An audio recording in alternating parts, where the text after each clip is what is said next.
Hello, everyone, and welcome to the classic Spa-Francorchamps for a good day's racing here with GPVWC Formula Sprint 1. Spa-Francorchamps, of course, one of the best and most famous race circuits in the world, the home to the Belgian Grand Prix in both real life and the virtual world. This is round 11 out of 16 of this championship, so we're getting into, I guess, the latter middle part of the season, not quite the closing stages yet, but the drivers will definitely be thinking about the championship. But first of all, they've got to think about this qualifying session coming up right now, because we have just got the session ticking over and we're about to get the green flag. The usual cast of drivers that you would expect are out here on the circuit. A couple of returning drivers. Darius Andre, for example, has returned from suspension and will be driving for TTS off today. Another driver who was out last time out was Dylan Turberton. He, of course, made his debut for Virtual Drivers by TX3 at Austria, and today we'll be driving once again for that team. And actually, we have a slightly less expected returning driver in Maurice Brachan.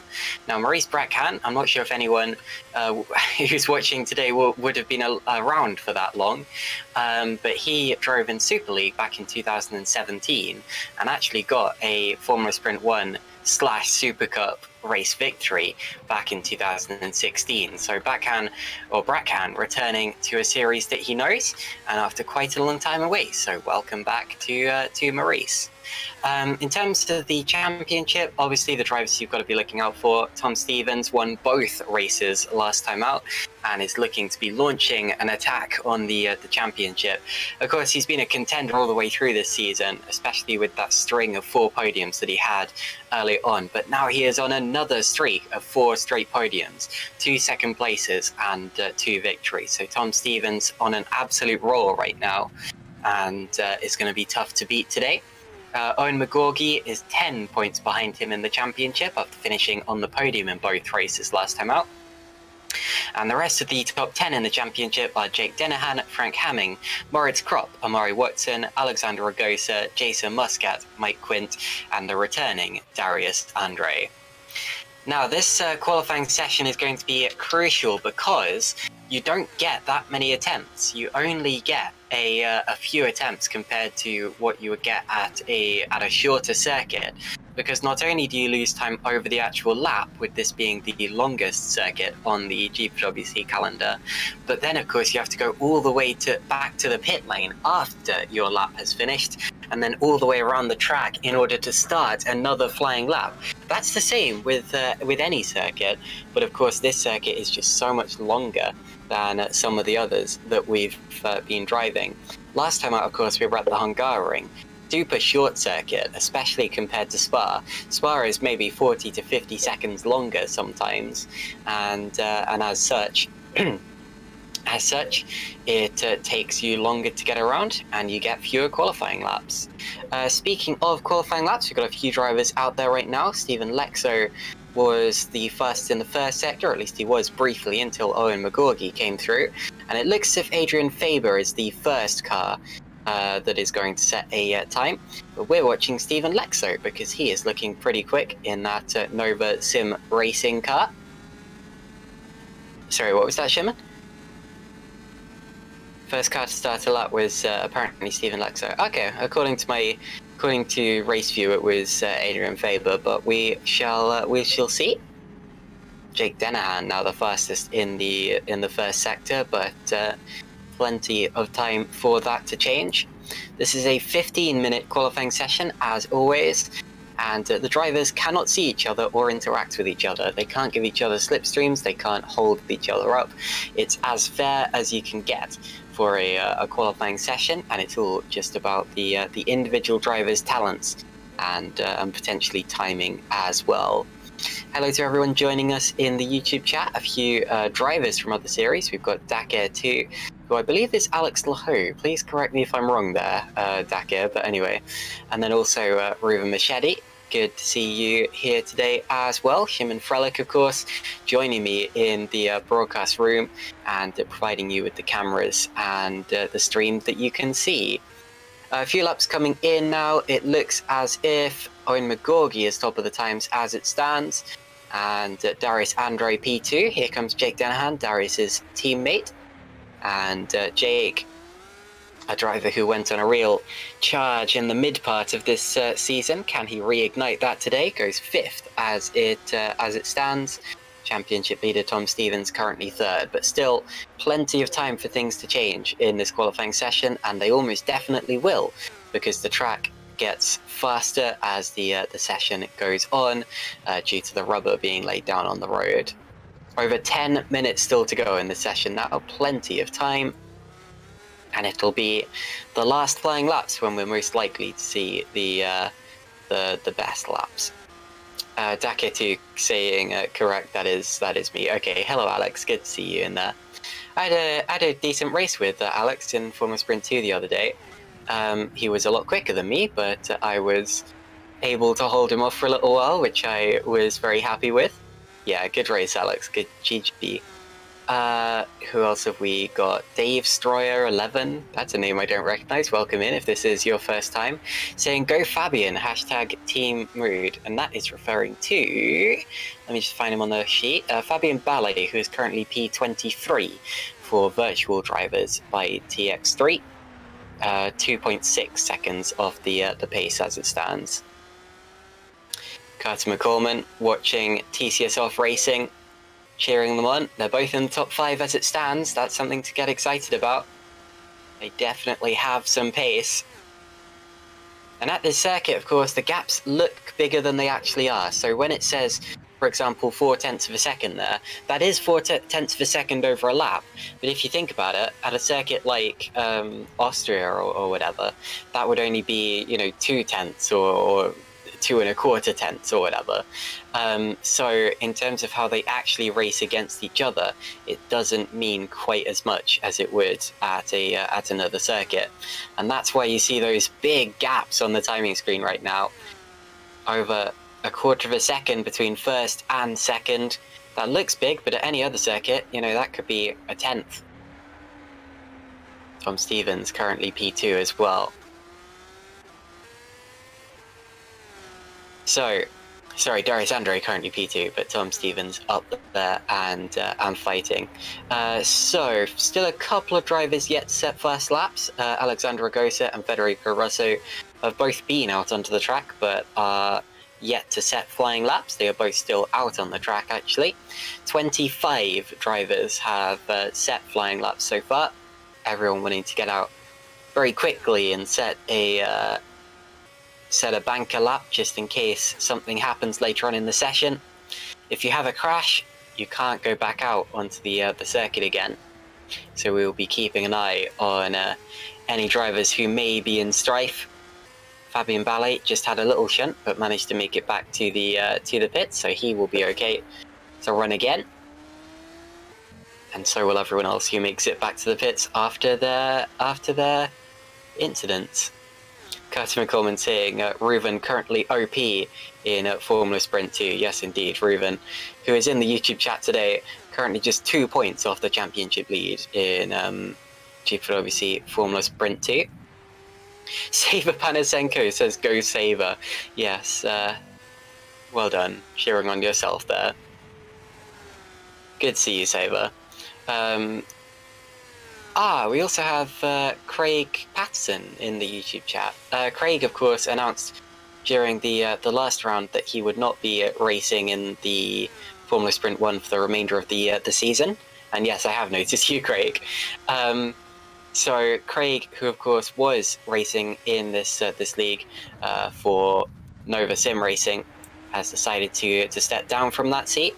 Stephen Lexo has stepped into it now, and Stephen, also a very, very competitive driver who is more than capable of driving that car well. He has got 3 victories so far this year in the Formula Sprint 2 championship, and I think he has done some Formula Sprint. No, okay, this is his first round in Formula Sprint 1. For some reason, I thought he'd already done one, but he hasn't. Not this season, anyway.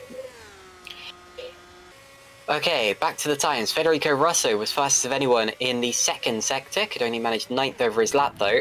Jake Denahan's on a pretty important one right now.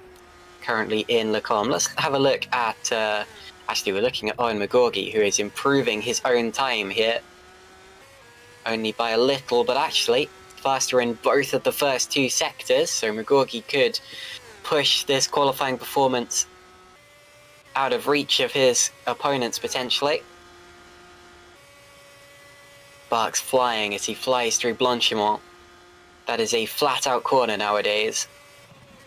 Pretty much always has been, to be honest, but still pretty scary, especially if you go side by side.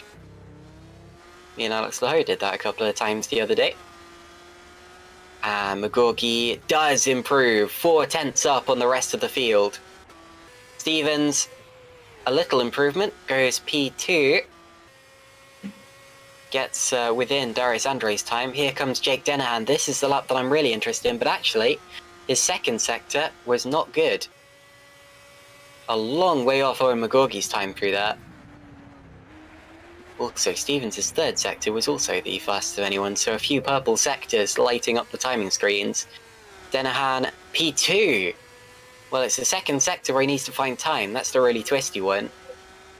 But yes, Jake Denahan, P2. Frank Hamming, up to P6. Maciej Heiler, in one of the 2 DRS zones on this track, goes up to P13. And we're into the final 15 minutes of this session now. Andre could be on one here. Adrian Faber, fastest sector 3, still only 11th. There are a couple of drivers in this session who I'm sure can do better than what they've already shown. Faber being one of those drivers, I'm absolutely convinced that he can do a lot better than P11. And Federico Russo too, he can definitely do better than P12 here. And Andre came into the pits, so it will not be a faster lap that last time around. Setting up for his final flying lap, I expect now. And we've had 26 drivers setting flying laps. Only Alexander Ragosa is out there without having set a lap so far. Let me look up penalties quickly, just so I can make absolutely sure that I'm not missing anything, and that the order we see at the end of this is the order that we're going to get. Owen Phil Haugsvik has a penalty standing over him, but he is actually not out here today. And that is all I can see on my timing sheet, unless there are penalties hanging over from returning drivers. So good to see that what we see is what we're going to get at the end of this qualifying session. That's the kind of qualifying session that we like. Maciej Heiler once again for Santon Motorsports. One of the most improved drivers in recent times, I would say. Definitely on his way up. And has missed a couple of rounds in this championship. But here today and doing a good job so far. And there is Alexander Ragosa, still the only driver yet to have set a lap in this session, and that might be due to track limits potentially, judging by how long he's been out on the circuit. I can't imagine he won't have crossed the start-finish line a couple of times. Well, Mike Quinn also yet to set a qualifying lap, so he must have joined more recently. So Ragosa puts himself 13th now, and Mike Quinn is out on the circuit for the first time, having joined quite late. Final 2 minutes of the session now. This is the time where we start to see drivers launching attacks at the pole and setting their fastest laps of the session. It's difficult for me to tell which of these drivers are on outlaps right now. It looks to me as if the whole of the top 11 might actually be on a lap right now. Not hugely surprising, and they may go for 2 laps actually if they have enough tyres and fuel to do this and then one more. No, sorry, a lot of those top 11 are on outlaps. Darius Andre is one of the ones who isn't. Adrian Faber sets another... Sorry, Federico Russo Sets another purple sector 2, but his sector 1 time could do with a lot of work. Potentially set his car up to be better in the twistier bits. Could still get into the top 10 with this lap though. Might do. Let's see him as he crosses the line. P9, there we go. Okay, let's take a look at Darius Andre, please. There we are. Ooh, 300s up on Owen McGorgy's time in the first sector. Second sector time comes in now, 4/10 down. The second sector definitely appears to be where McGorgy is gaining so much time over his opponents. Final sector, another high-speed one, consisting of Blanchemont here, and then the braking zone into the bus stop, and then the bus stop itself. This final corner here, in my opinion, the most difficult corner on the track because you're in such a low gear, the car tries to break away from you. Across the line, P2. So just misses out on pole by less than a quarter of a second. And at any other track, that could be less than a tenth, who knows. Stephen Lexo out of the final turn himself. And he goes from P8 to... stays P8. Amari Watson, oh, this is good. This is good from Watson. Definite top 5 potential here, but could it be more? Across the line, P5, so he does go P5 now. McGorgy might be about to to put the nail in the coffin and consolidate his pole. Stevens is also challenging. Stevens pretty quick in the first sector. Muscat beating McGorgy's second sector time. Goes 8th. I think Tom Stevens might be the only driver who could now prevent Owen McGorgy from taking pole. Through Stavolo and Curve Paul Frere. There is Tom Stevens. 3/10 down in the second sector. That's, again, it shows you just how good McGorgy is through there. But I'm wondering whether McGorgy's going to be struggling in the race because he clearly has a car set up for cornering. Through the chicane, out of the final corner, Tom Stevens across the line, P3. Not quite able to demote Darius Andre, and McGorgy improves again. So McGorgy, with a 151.828, takes pole position here at Spa-Francorchamps. The final driver to come through and complete a lap looks to be Perseus Miram. He is a long way down on that lap, I'm afraid to say, so he comes across the line in P24. And that's the lot for this qualifying session. So Owen McGorgy is on pole by 0.3 of a second, which isn't quite as dominant as it sounds, considering the length of the circuit, but still, he is ahead of Darius Andre, and then Tom Stevens, Jake Dennehan, Amari Watson, Moritz Kropp, Frank Hamming, Jason Muscat, Stephen Lexo, and Federico Rosso.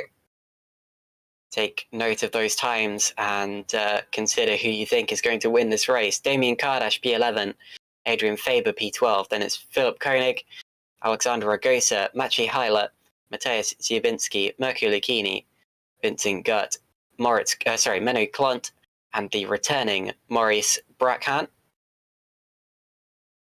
And then it's Stavros Muzeidis, Rafael Lukashevsky, Fabian Ballet, Perseus Miram, Kasper Michalak, Dylan Tarboton, Gerrit de Vries, and then Mike Quint, who unfortunately was not able to complete a lap at the end of that session. So 28 cars, that's the order they line up in. And if you leave your predictions in the YouTube comments, I'll see if I can get around to a few of them. Obviously, McGorgy is the favourite coming into this one, considering that he's on pole position by over 0.3 of a second. But, like I said, it doesn't quite mean as much as it would at some other circuits. Still, though, it's a very impressive margin. I personally think is going to be hard to beat, unless, of course, the setup plays into a different driver's hands during the race. Okay, we've now got a 10-minute warm-up session, and when that is completed, we will be going out for the first of 2 races here today. Considering I'm by myself, I'm going to take this broadcast to a break, but we will be back well and truly in time for the first race of the day, so please don't go anywhere, and I will see you in just a few minutes.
Welcome back everyone to GPVWC Formula Sprint 1. We are still here at Spa-Francorchamps, the 11th round of this season.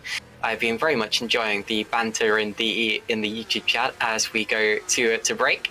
And Josh Downard has suggested they change it to German, so I don't know what they're saying. That is disappointing. Anyway, as the session comes to a close now, we're getting ready for the start of the race. I've been corrected on a few things. Apparently McGorky's top speed actually isn't that much slower, if at all, than anyone else around him. So obviously he's just nailed that setup and nailed the lap too. I know I put a lot down to setup, but Owen McGorky is an extremely good driver, as he has demonstrated time and time again. We do have a couple of grid penalties. Darius Andre apparently has a 25 place grid penalty, so he will start from near the back. And the reason I didn't notice that is because it was given earlier on in the championship, and that was after the Austrian Grand Prix, or the Austrian round of the championship. And also, who else was it? There was one of the other drivers who was out there. I can check my my notes quickly. Broadcast room. Okay, it was Perseus Miram. So Perseus Miram also has a grid penalty, and he will be starting from the back. So the session is about to take over. We're just a few minutes away now from the start of the race. Most of those minutes will be taken up by the formation lap, which takes a very long time here at this circuit. Almost feels like Le Mans when you're doing the formation lap. Takes forever. Fastest in the warm-up session, if anyone was wondering, was Stephen Lexo, but only just over Alexander Ragosa and Damien Kardash. Doesn't really matter that much. Obviously, the warm-up times don't affect the result or anything like that. But it does show that some of those drivers have some clear race pace. I'm not surprised in the case of Stephen Lexo, who will go off P8 on the grid. Okay, so we're now in the race session, preparing for the formation lap, and we will soon be able to run you through the actual grid order, updated for penalties and things like that.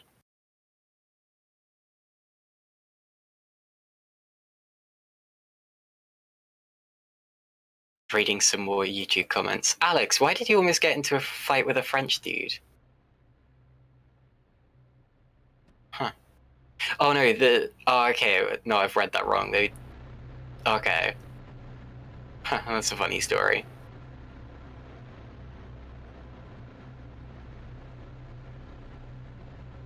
When did Josh Downer become Josh Upwood? We will when we win the championship. Huh. Sorry, I really shouldn't be getting so distracted by this. It's just great stuff today. Okay, away we go on the formation lap. And if we could take a look at the grid, we will run you through all 28 drivers in order here. Owen McGorky, Tom Stevens, Jake Dennehan, and Amari Watson are at the very front of the grid. McGorky and Stevens, of course, separated by just 10 points in the championship fight. Moritz Kropp is P5, then it's Frank Hamming, Jason Muscat, and Stephen Lexo. Next up, Federico Rosso, Damien Kardash, Adrian Faber, and Philip Koenig. Damien Kardash doesn't have to start on his qualifying tyres, so I'll keep an eye out and see if we can spot what tyres he's on later in the lap. Alexander Ragosa, P13, and it's Maciej Heiler, Teo Subinski, and Mirko Lucchini. Vincent Gutt, Menno Klunt, Maurice Brackhan, and Stavros Musadis making up the rest of the top 20. P21, Rafał Lukaszewski, then it's Fabian Ballet, Kasper Michalak, Dylan Tarberton, so both of the new virtual drivers by TX3 cars on that slide. Kurt Vries, then Darius Andre, who we will see coming through the field.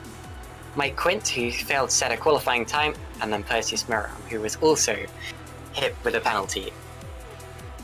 The top driver starting on hard tyres is Adrian Faber, going from P11.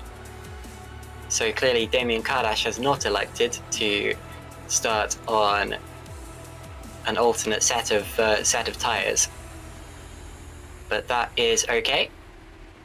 Adrian Faber, Mirko Lucchini, and Menno Klunt and Stavros Musadis also all on hard tyres.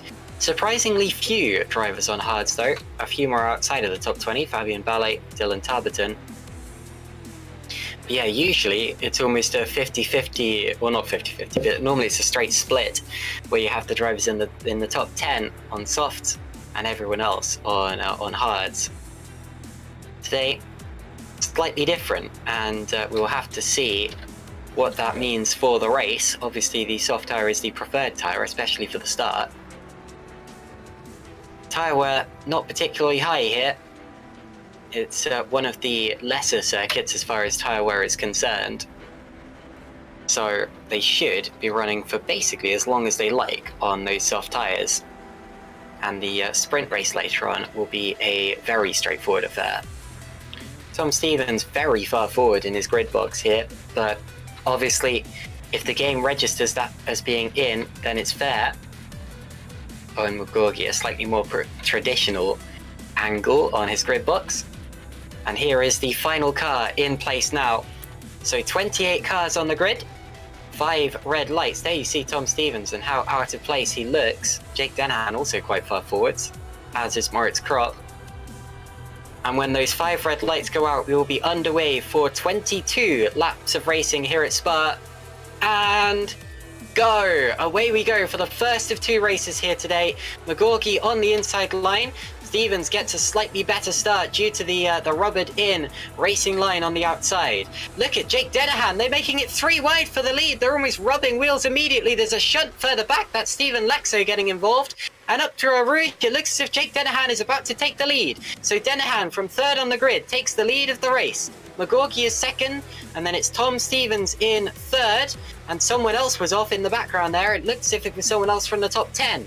Oh, we're going 3 wide again on the straight. Look at that, Stevens is almost on the grass. Into Lacombe, who's it going to be? McGorgy might take the lead back here. Dennehan almost gets muscled out of road, and McGorgy does take the lead back, and did it without forcing Dennehan fully off the road. So that was a clean and fair move for McGorgy and Dennehan. We've had amazing racing here so far, and we're not even half the way through the first lap. Looks as if everyone has made it through still with their front wings, despite a few people bouncing off of each other and bouncing off of the wall. Stavros Musaidis lost a place or 2 in there. Looks as if the biggest loser was Stephen Lexo due to those incidents. Kardash just passed Moritz Kropp, that's for P6. So Kropp not with the best of starts. Ragosa and Watson side by side through the pith path, and Ragosa gets P10. But what a frenetic opening lap. That was amazing stuff. All the way up a Rouge, through Radiant, Camel Straight, and to Lacombe. McGorgy, Dennehan and Stevens fighting 3 wide. They might do it again soon. Tom Stevens is going to go to the outside of Jake Dennehan here. This is for P2 into the braking zone for the bus stop. Let's take a look at that if we can, Szymon. And Stevens had to back out of that one, so Jake Dennehan maintains P2. We're watching Moritz Kropp, who is down in 7th position. And there is Tom Stevens as they head onto the 2nd lap of the race. McGorgy slightly breaking away, actually, because of how strong he is in the 2nd sector. And he is 0.8 of a second now faster or ahead of Jake Dennehan. God, I've got the hiccups already. That's when you can tell it's been an awesome start to the race. Into the pits comes Rafał Lukaszewski. That's interesting, coming in super duper early. Down the straight they go. And it looks as if this time they're going single file, so no 3 wide action that time around. Oh, there's nearly a scrap for 5th. There's nearly contact for 5th, and there is a little bit of contact between Muscat and Kardash as Philip Koenig escapes to the runoff area, and Alexander Ragosa gets 8th position. Manu Klunt now defending hard from Mathieu Heiler over 13th place. I keep seeing yellow flags. I don't know who went off on that last lap. A couple of cars sliding through Bruxelles.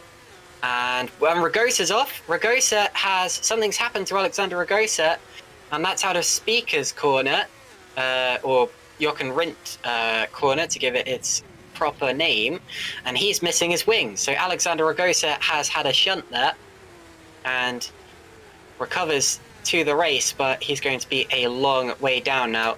It looks as if he lost it all by himself over the curbs. I saw Stephen Lexo do that in the warm-up session, but unfortunately it's much worse when it happens during the race. Here's Federico Russo in a scrap just outside of the points paying positions. Up in front, it's still McGorgy leading from Denahan and then Stevens. Another yellow flag out there somewhere. Fire is a difficult circuit, and we've had 3 DNFs, Ragosa, Mikulak, and Lexo, as we have almost 3 wide action just outside of the points as well. I'm going to see if I can take a look at what happened to some of those people who retired. Oh, Lexo's out. Oh, no. I know I just said that, but I didn't really register it. Yeah, so Ragosa, we know what happened to him. He had his shunt out of speaker's corner and decided to call it a day. And Lexo appears to have had a big crash at the top of Eau Rouge. He was trying to recover from his incident on the first lap, lost it at the start of the second lap, and that's he took out Kasper Mikulak as he went off. So it was unfortunately Lexo losing control and Mikulak having nowhere to go. And here, another fight. But yeah, luckily no one else collected Lexo or Kasper Mikulak. So 3 cars out, 25 cars remaining in this race now. And here's a replay. And this is what happened to Stephen Lexo. We've caught it a little bit late, but you're going to see how he lost control up through Radiant completely by himself and just got collected by Kasper Mikulak. And they ended up having a big crash. Oh, who's that? Mike Quint or someone. No, it's not. It's not Quint. It's that's got to be his Alpha Delta teammate. So that would be Mirko Lucchini, who went for a little spin there through the first corner. Oh, that's the crash again. Reminiscent of what happened to Colin Spork in Super Lights 2 years ago, 2020, where he crashed it out of, I think, 2nd position. But on that occasion, didn't take anyone with him. Okay, so here's Jason Muscat. He and Damien Kardash were rubbing wheels with each other through Lecombe this lap. DRS, of course, now available. You see the DRS flap open on the back of Jason Muscat's car. And there's an interesting dynamic with the DRS here, where the first DRS zone is an overtaking opportunity.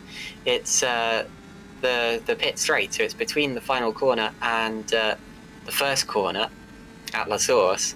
The trouble with that is that you don't really want to overtake anyone there, because if you do, chances are they'll fly straight back past you here, the Kemmel Straight, because this is an even longer DRS zone, and you've been slipstreaming. Oh, look at that, and through on the inside goes Moritz Kropp. So Kropp demonstrating what I'm saying, how that is a perfect overtaking opportunity. You slide up the inside of someone with the extra speed generated by the DRS and the slipstream, and then you are long gone by the end of the straight sometimes. This is the fight for 14th here, Menno Klunt and Stavros Muzeidis. And points here go down to P15. It's not like Formula 1 where they go down to P10, so that is an important move. P10 though, still probably the most important position here, because if you finish P10, you are the first, or the last of the drivers who have a chance of being on the reverse grid pole when we get the reverse grid draw later on. And if you finish P6, you are guaranteed to benefit from the reverse grid draw, no matter what the number that's drawn actually is. We are expecting pit stops later on in this race, and not just expecting, but they are mandatory. Every driver who completes this race must have made a pit stop to change from soft tyres onto hards, or from hard tyres onto softs. Actually, Heiler and Adrian Faber are going to go side by side out the final corner this time. Looks as if Faber's going to come out ahead. Here is Tom Stevens. Now, Denahan does not have the defense of DRS, because McGorgy has got away from him now. So Tom Stevens has a great opportunity to do to him what his teammate Moritz Kropp did a lap ago to Jason Muscat. Through he goes. Tom Stevens takes 2nd place in this race, and that is one of the most easy overtakes you will see today. Darius Andre's in the top 10. Goodness, I've barely even been paying attention to him. But Andre, from 26th on the grid, is already 10th, and we're only on lap 5. Andre is going to be a real contender today. Watch for him especially in race 2, because he is going to be coming through in race 1 though, still, I mean, at this pace, he could be a contender for a podium maybe. This is great stuff.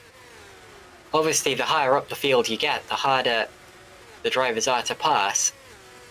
So it's going to be tougher from now on out, but I mean, he's got a long time left to do it.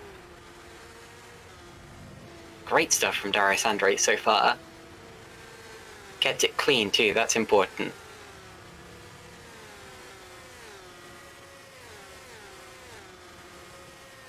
So, through Blanchimont.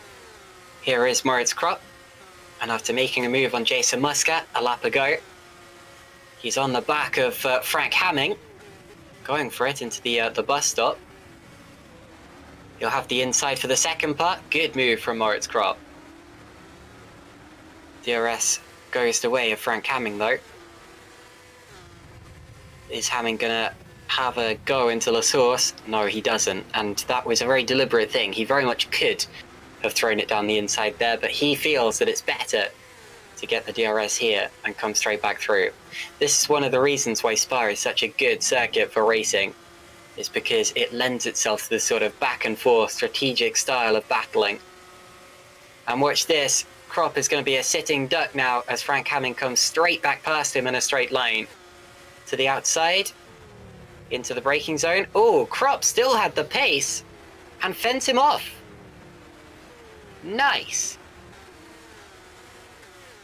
Mike Quint just got past Menno Klont for P15. Recovering from his poor qualifying session where he joined late and was unable to set a lap. Good start from Quint so far.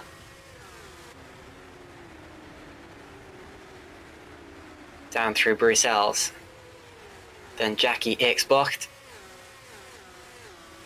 And we skip forward to the Piff Path, because Jason Muscat is now on the back of Frank Hamming as a result of that Hamming-Kropp fight. Stevens now appears to have broken away from Jake Dennehan a bit. I wonder if Dennehan's going to be vulnerable to Damien Kardash soon. I think probably he will be, because Kardash will have the DRS and the slipstream. And here at Spa, this is definitely a circuit where you can overtake. It's one of the easiest circuits on the calendar for overtaking. The difficulty is staying ahead, because obviously if you overtake someone, they can overtake you back just as easily sometimes. Here is that fight for third, Jake Dennehan and Damien Kardash. And Kardash is certainly close enough here. This is probably going to be quite straightforward for Damien Kardash, providing he gets Radion right. There he goes over the curb. Now the slipstream kicks in. He opens the DRS. He will go to the inside. Dennehan knows there's no real point fighting it. Tell you what though, if Dennehan had fended that off, had gone to the inside, it wouldn't have been hugely straightforward. But Kardash does take third position here. There's Koenig taking 7th from Jason Muscat. And Menno Klont still fighting with Mike Quint and Stavros Musadis. That's Vincent Gutt actually. Musadis is a little bit up the road. Just getting my Valley Esports cars muddled up a little.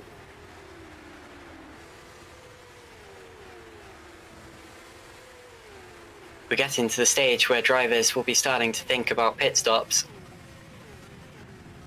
I wouldn't be surprised if in this race, the hard tyre runners actually come in before or at the same time as the soft tyre runners.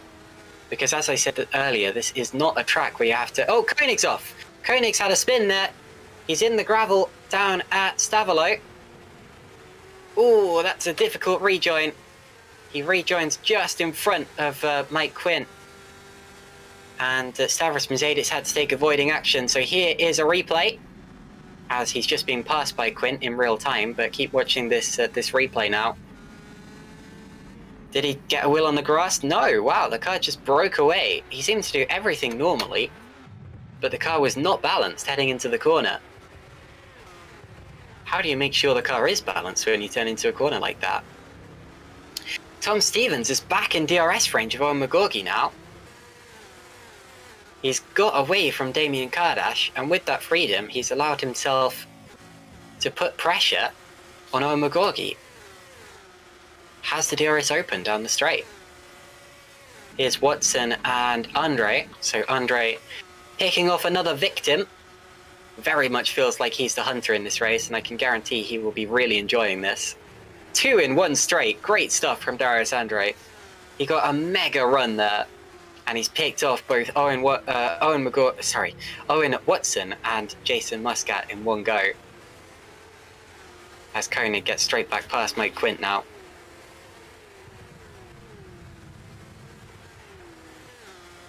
And a little twitch from Jason Muscat. This race will seem to be going quite fast, actually. If you look at the lap counter, only 22 laps here. Although that is half of a Grand Prix. It's still quite a long race due to how long the circuit is. Who's off now? Mike Quint. There he is. Oh, he's lost his front and rear wing. So Quint's obviously hit the wall quite hard. That's at Poole. He was running about 14th position. And we've caught him a little early, but if you keep watching this, we will see it soon. Exactly what transpired here. I think it's going to be another car just breaking away. Well, he got on the curb, Giovinazzi style, and off he went, but still, some of these cars just don't look as balanced as I would expect here today. Tom Stevens is now 6 tenths behind McGorgy, so he gained 3 tenths of a second on that lap. And not only does he have the DRS now, he has a face full of slipstream. McGorgy's immediately tried to move over to the left-hand side of the road to break that slipstream. And the championship protagonists look as if they are locked in combat now. McGorgy just had enough of an advantage to stay ahead into Lecombe that time. Here are Heiler and Ziebinski. Heiler getting through into 10th place. Ziebinski took another look. They are now into the top 10 thanks to Philip Koenig's spin. Showing the importance of continuing on in a race like this and staying out of drama.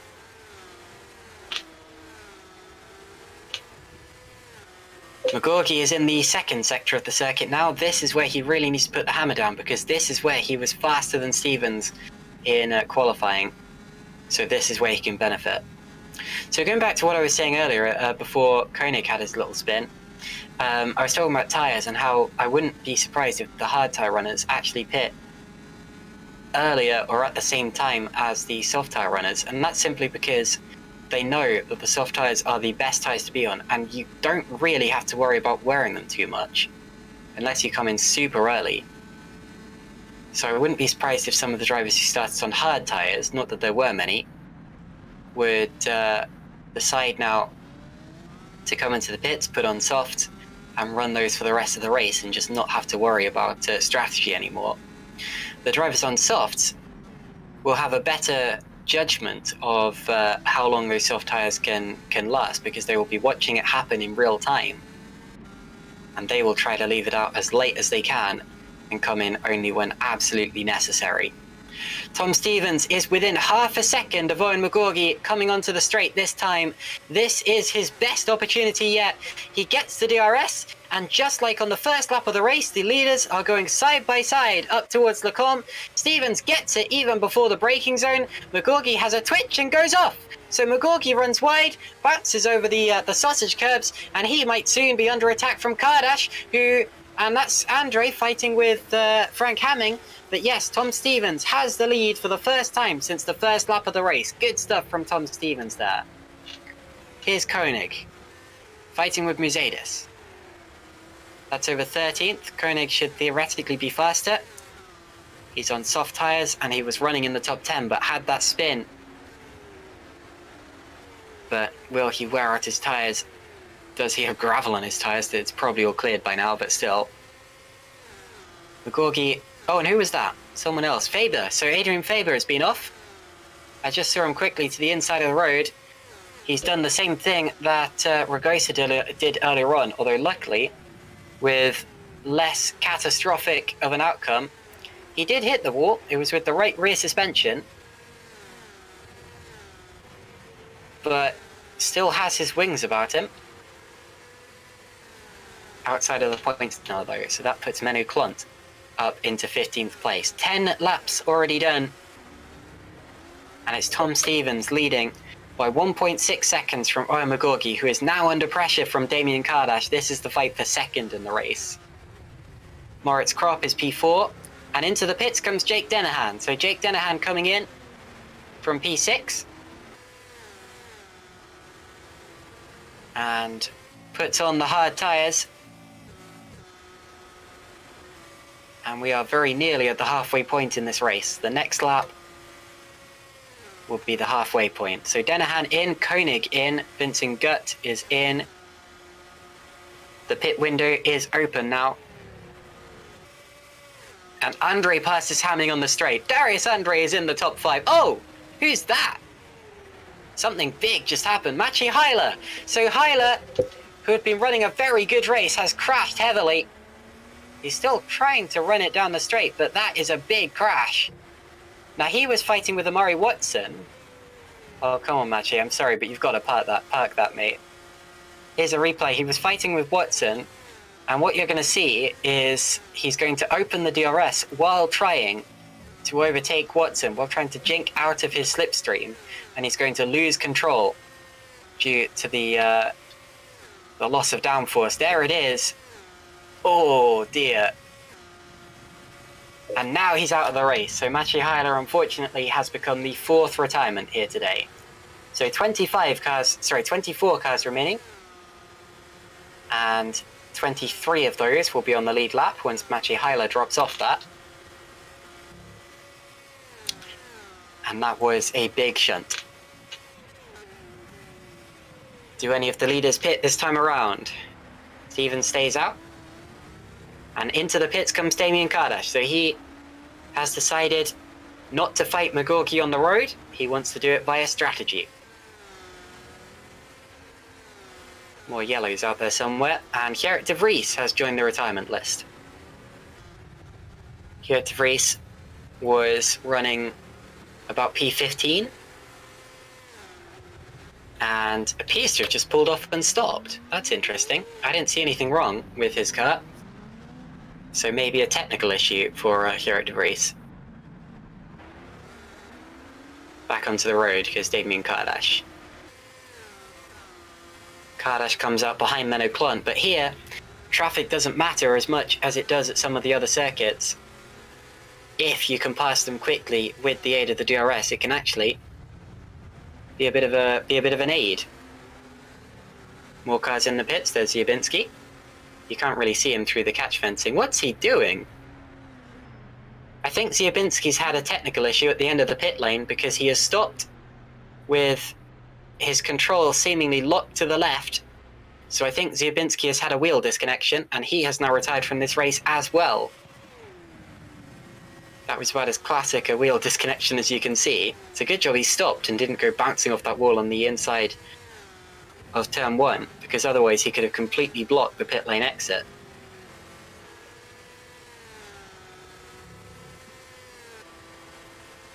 Stevens still leading from McGorgy, Kropp, Andre and Hamming, the top 5. Hamming has Jason Muscat in close quarters.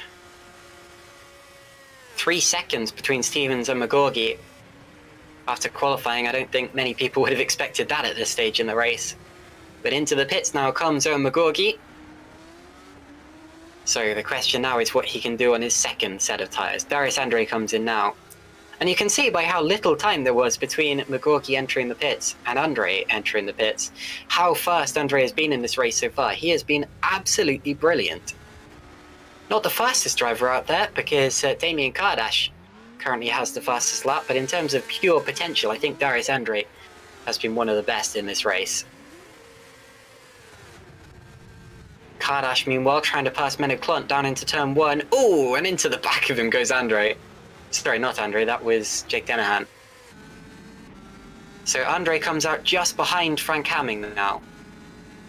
Does that mean Hamming jumped him? I'm pretty sure Hamming came in just behind him. Anyway, here's Denahan.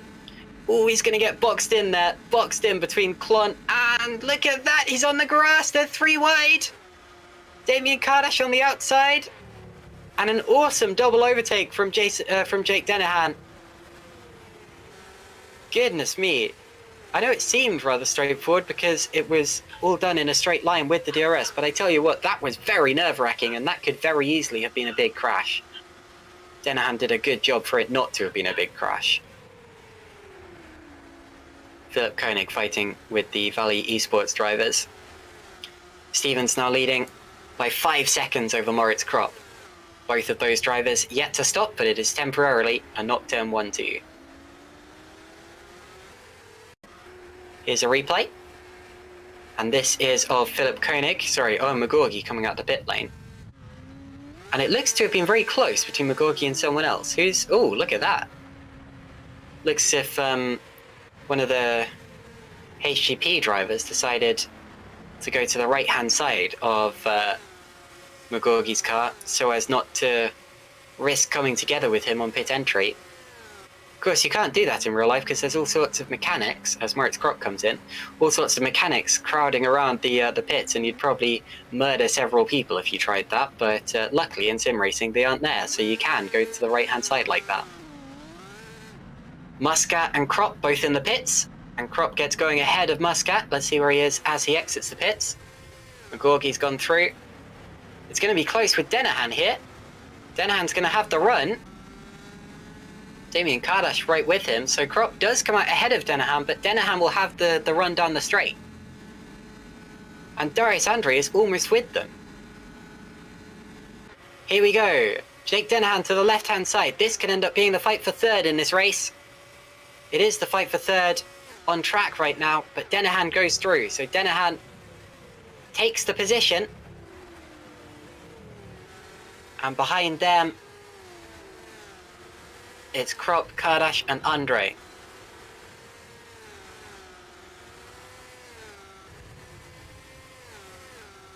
Over halfway through the race now. And now you see what I'm saying about the drivers wanting to be on softs for longer than the hards. Because Tom Stevens, and also a couple of the other drivers who are out there, started on the softs and just have not come in yet, even though we are over halfway through the race.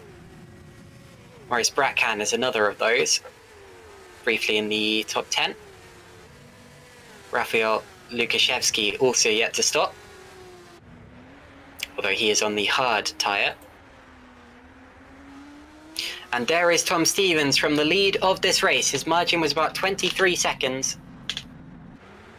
As Watson's been for a spin, so Watson losing time there on his brand new tyres. That's not good. Okay, let's watch Stevens. Goes on to the hards. Where's McGorgy? McGorgy X in the final corner now. I think Stevens is going to have... I think he's going to gain time here. McGorgy still has to round La Source. There he is. Oh no, the gap has come down slightly. And McGorgy's going to have the run on the straight. He's not going to be able to overtake here, but he's probably gained about a second due to the undercut. This is the fight for third, and this is much more likely to change here. Jake Denahan with the run to the outside. You see the leaders up ahead of them, but Jake Denahan goes through into third place. The top 3 in the championship, and now the top 3 on the road in their correct orders. I say correct, obviously in terms of the championship, I mean that. Menno Klont also potentially about to pass Philip Koenig as well.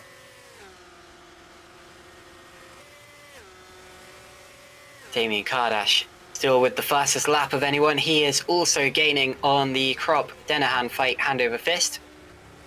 And he lost positions to both of them in the pit stages, but he is still a contender for a podium position here. Here's what happened to Amari Watson. We're going to see how his spin took place. It's another one that's very similar to Philip Koenig's, where the car just did not look balanced. He didn't clip the curb, he didn't clip the grass, he didn't slam the throttle, he just spun.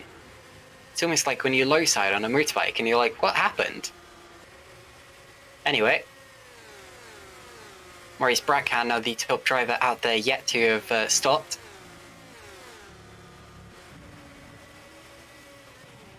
And at the end of this lap, we will be able to see roughly what lap times these drivers are running. So Stevens leads by 1.5 seconds, or 1.6 over McGorgy. And then it's Jake Dennehan, Moritz Kropp, and Damien Kardash, with Darius Andre and Frank Hamming now getting involved in that fight. Maurice Brackham comes into the pits, so Stavros Muzeidis will be promoted into the top 10.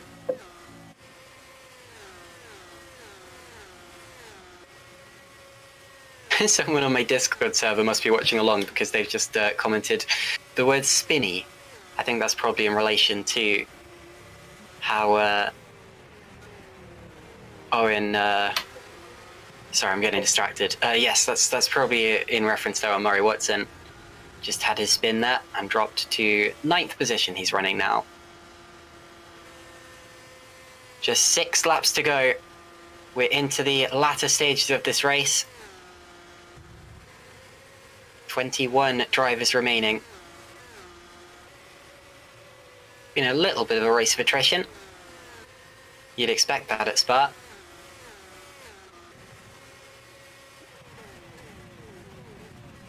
Here's Moritz Kropp, running P4. Darius Andre up 20 places, look at that. Muzeidis and Miram also up 10 and 12 respectively. It's amazing how you can have a series so big that you can gain 12 places from your starting position and still not be in the points. But that's what Perseus Miram is experiencing right now, as Moritz Kropp has to defend from Damien Kardash. Kardash has the run. Oh, that looked promising, but he's being shown the door. Good positioning there from Kropp in his defense. Now Kardash shouldn't go for a move here. Andre is right in his tail.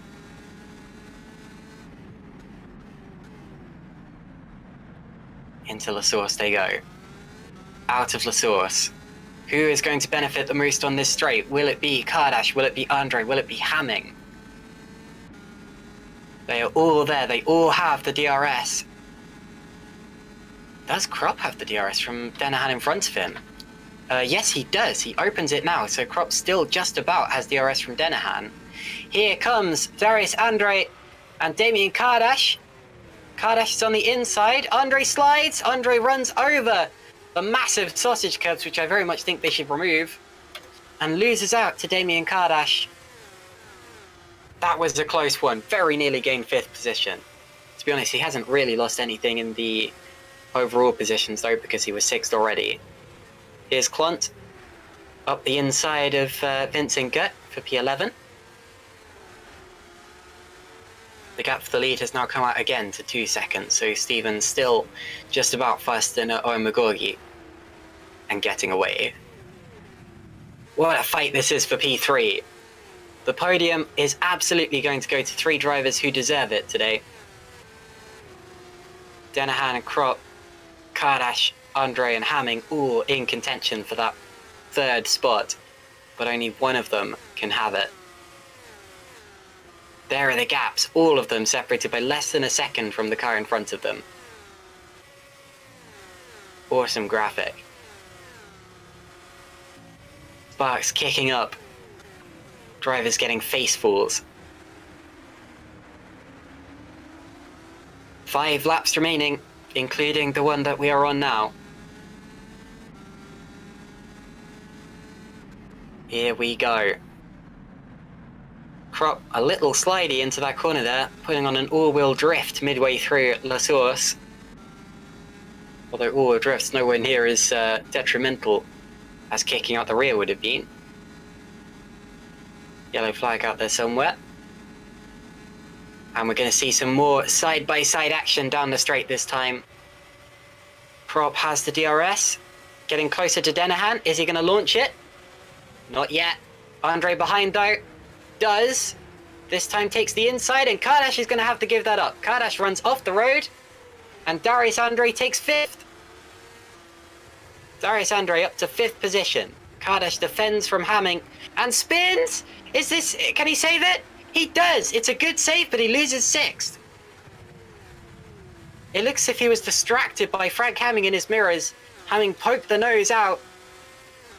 And Damien Kardash went defensive, but as he rejoined the line, just lost control. But a very good save. He's lucky the corner was that long, otherwise he wouldn't have had time to save it. Here's a replay. As Andre, he really forced the issue there, didn't he? He said, I might get two wheels on the grass, but it's worth it. And Kardash knew as soon as he went over the white line that he had to give that place up.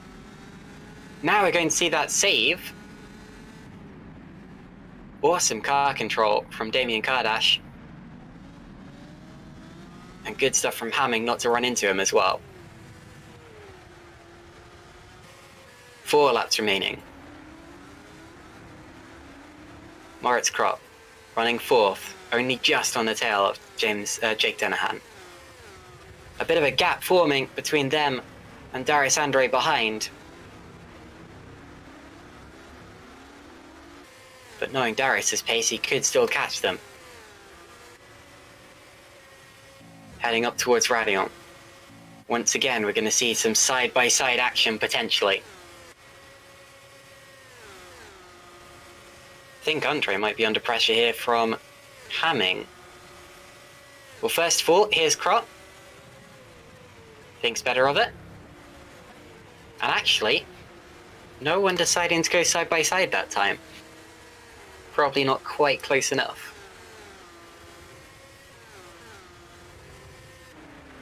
And through Brussels they go. Also known as Brussels, but that is a very anglicised version of it. Here's Pouin. An even more daunting corner than Radion, in my opinion, because yes, Radion, when things go wrong there, they go very wrong, but the same could be said for Pouin, and you're not flat out through that, so it is more difficult.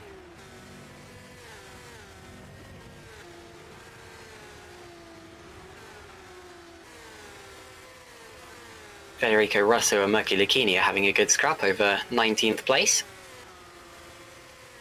Does kind of matter, because yeah, you don't come away... Oh, sorry, Jason Muscat now, going for Damien Kardash. Oh, look at that. Oh, gets forced off the road. It looked almost as if they were lagging into each other for a second there, but... Anyway, they're both still running. Yeah, every position in this race very much does count. Even the ones outside of the points, because they do determine the starting grid for race 2. If you finish 19th, you will start 19th, and that's better than starting 20th. Surely this time around we're going to see some side-by-side. 3 laps to go, including this one. Interesting line from Darius Andre there. I'm not sure he entirely meant to take that one, but Hamming gets the run. And wow, Darius Andre very fast in a straight line. Kardash also not able to get... Sorry, Muscat has just got past Kardash, so Muscat up into P7 there. Tom Stevens leads by 2.3 seconds over Omagorgi. Jake Dennehan a little way back, fighting for 3rd with Moritz Kropp. And then the fight for 5th is Andre and Hamming. The fight for 6th... Sorry, no, Yes, no, so Hamming is 6th. Then the fight for 7th is Muscat and Kardash. Then you have Watson, Musadis, Klont, Gert, Koenig, Faber, Brackham, and Miram. Has Brackham pitted? It would be extremely late if he hadn't. Hopefully, of course, he knows that he has to make a stop. But anyway. Once again, the fight for P3. You can make a move into the chicane, and interestingly, it's one of the corners where you can make a move no matter which side you go to. If you're on the left and you hold it there, then you'll have the inside line for the next corner. And if you're on the right and you pop through quickly, sometimes your opponent can't hold it into the second part of the chicane. The penultimate lap now. You see how desperate Jake Dennehan is not to give Krop any more slipstream than is necessary. Krop flying over the curbs on the inside of Eau Rouge and the top of Radillon. DRS flap opens. Here we go. Gets towed in like he's being winched. And through. They're gonna rub wheels almost. They give each other just enough space. And Jake Dennehan fends him off. Two very young, but very, very talented drivers fighting over P3. Racing like veterans. Out of Speaker's curve. Towards Pouhon. Over the curbs on the outside a little. As they head towards the start of the final lap of this race. Moritz Krop is going to have one more opportunity to take the podium. And Darius Andre is not out of it yet. Up 21 places. This is one of the best races that he could possibly have hoped to have. And if he finishes 5th, he will definitely benefit from the reverse grid as well. Actually, unless the number 10 is drawn, of course. I didn't think of that, but anyway. Tell you what, if the number 10 is drawn, Stavros Muzeidis is going to be over the moon, because he is up 10 places in this race. I'm not sure he would have expected to have had a chance at the reverse grid pole. Final lap now, and the final opportunity to launch an attack at that podium.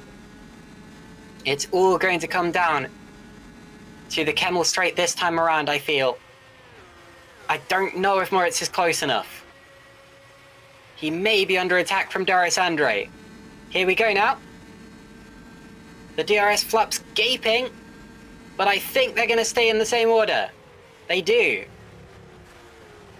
Now they've just got to keep it safe for the remainder of the lap. And I'm not sure that there are going to be any more overtaking opportunities, except potentially the final chicane. The bus stop, as they call it, even though it's not technically a bus stop chicane anymore. There's the fight for 17th place. It's not going to matter in terms of the points positions, but it will affect the starting order for the next race. Federico Russo almost running into the back of Daniel Tarboton. Dylan Tarboton, my apologies. And going through on the outside. And there's Rafał Lukaszewski fighting with Mirko Lucchini. Up in front though, just Blanchimont and then the chicane to go for Tom Stevens. He passed Owen McGorgy. He kept it clean, and he is going to win for the 3rd race in a row. Tom Stevens is in supreme form right now. It's a hat-trick of victories for Tom Stevens. Owen McGorgy comes through in P2. And there is a fight. Look at that. Andre did go for it into the chicane. They're going to stay in the same order, but he had a go. Good stuff. Jake Dennehan, P3 at the end of that. Moritz Krop was P4. Darius Andre, great stuff. Up 21 positions and almost 24. Then it was Frank Hamming, Jason Muscat, Damien Kardash, Amari Watson, and Stavros Muzeidis claims the 10th position. And then it will be Menno Klunt, Vincent Gutt, Philip Koenig. Oh, Brackhahn and Faber are fighting over P14 at the end there. Faber, P14, and yes, Brackhahn must have pitted because he's on hard tyres now, and he definitely started on softs. And those were the drivers in the points. These drivers are just fighting now over starting position for the next race. And actually, look at that. Federico Russo did manage to pass Perseus Miram and cross the start-finish line, or the finish line, ahead of him. So missing out on the points there were Russo, Miram, Tarboton, Lucchini, Lukaszewski, and Ballet. And then, of course, all of the drivers who DNF'd from this race. There you see the finishing order once again. Some drivers putting on fantastic performances there. Apologies about my dog if you can hear him downstairs. He's getting very excited at the doorbell having gone off. And there's the celebration from Tom Stevens. So after a very exciting first race of the day, we have another one coming up in just a few minutes' time. Once again, I'm going to take a break because I'm on my own, but we will be back in time for race 2, so don't go anywhere, and we will see you in just a few minutes' time.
Hello everyone, welcome back to GPVWC Formula Sprint 1. This is race 2 of the day, which is just about to start because we've had the checkered flag for the warm-up session. I'm still your commentator, Caitlin Penny, and I'm still joined by Szymon Frelik, who will be doing the broadcast stuff. We did have a few issues with the broadcast in race 1, but luckily those are hopefully doing a little better now, and Szymon is still doing a very good job sorting all of that stuff out. Okay, so race 2 is going to be a 15-lap affair compared to race 1, which was 22 laps. And there are no mandatory pit stops here. I am expecting, because we did see Tom Stevens almost doing 15 laps on the softs in race 1, I'm expecting that some drivers will go on the softs for the entirety of race 2. I genuinely think that might actually be the better way of doing it. It would be tough, and you wouldn't want to spin, but I think you absolutely can do it, and I think some people will. So keep your eyes open for that.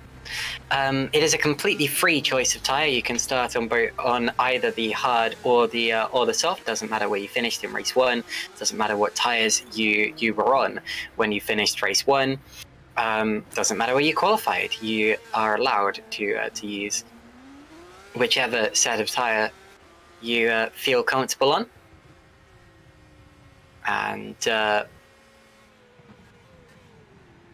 includes the wet tires, of course. Although we haven't seen any rain apparently there is some rain in the area in Belgium right now, but obviously not affecting the circuit as we talk, because the circuit has remained bone dry for the whole of the day.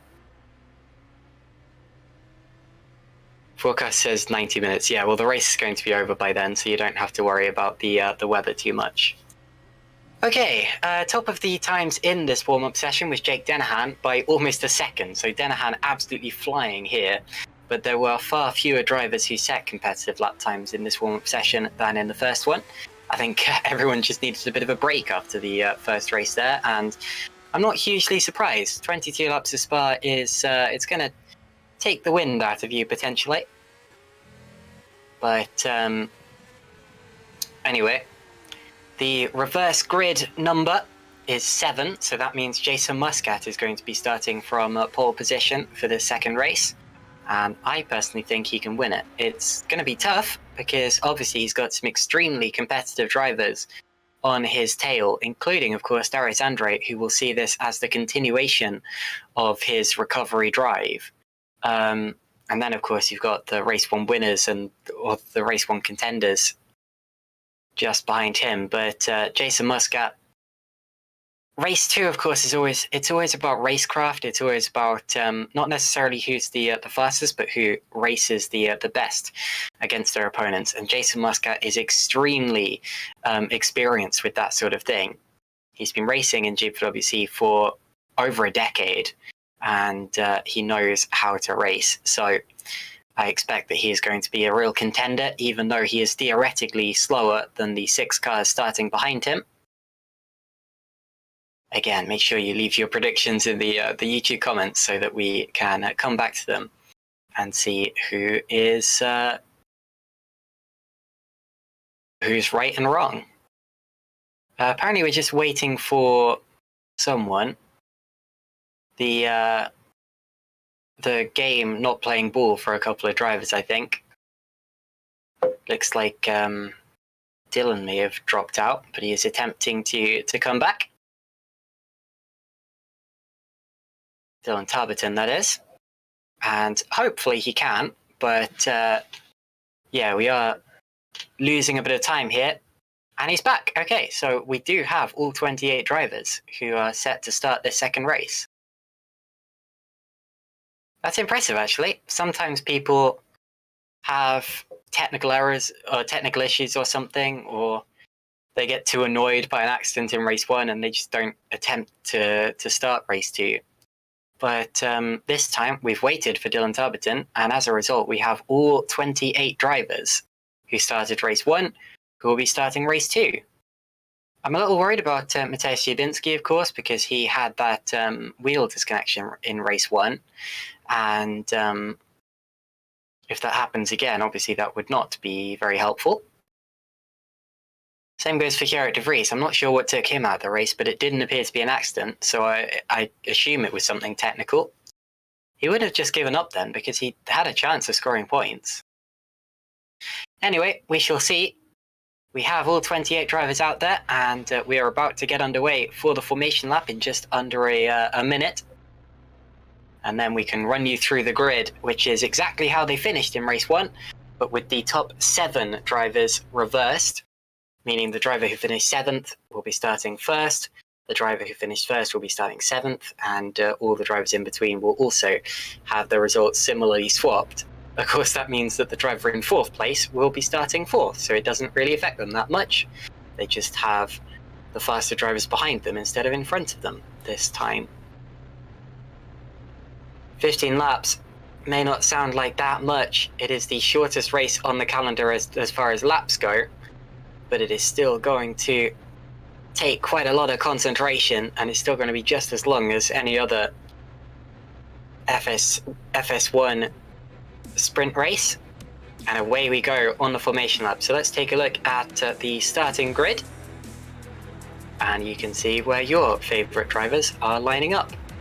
Jason Muscat takes pole position, courtesy of finishing 7th. Then it's Frank Hamming, Darius Andre, and Moritz Krob.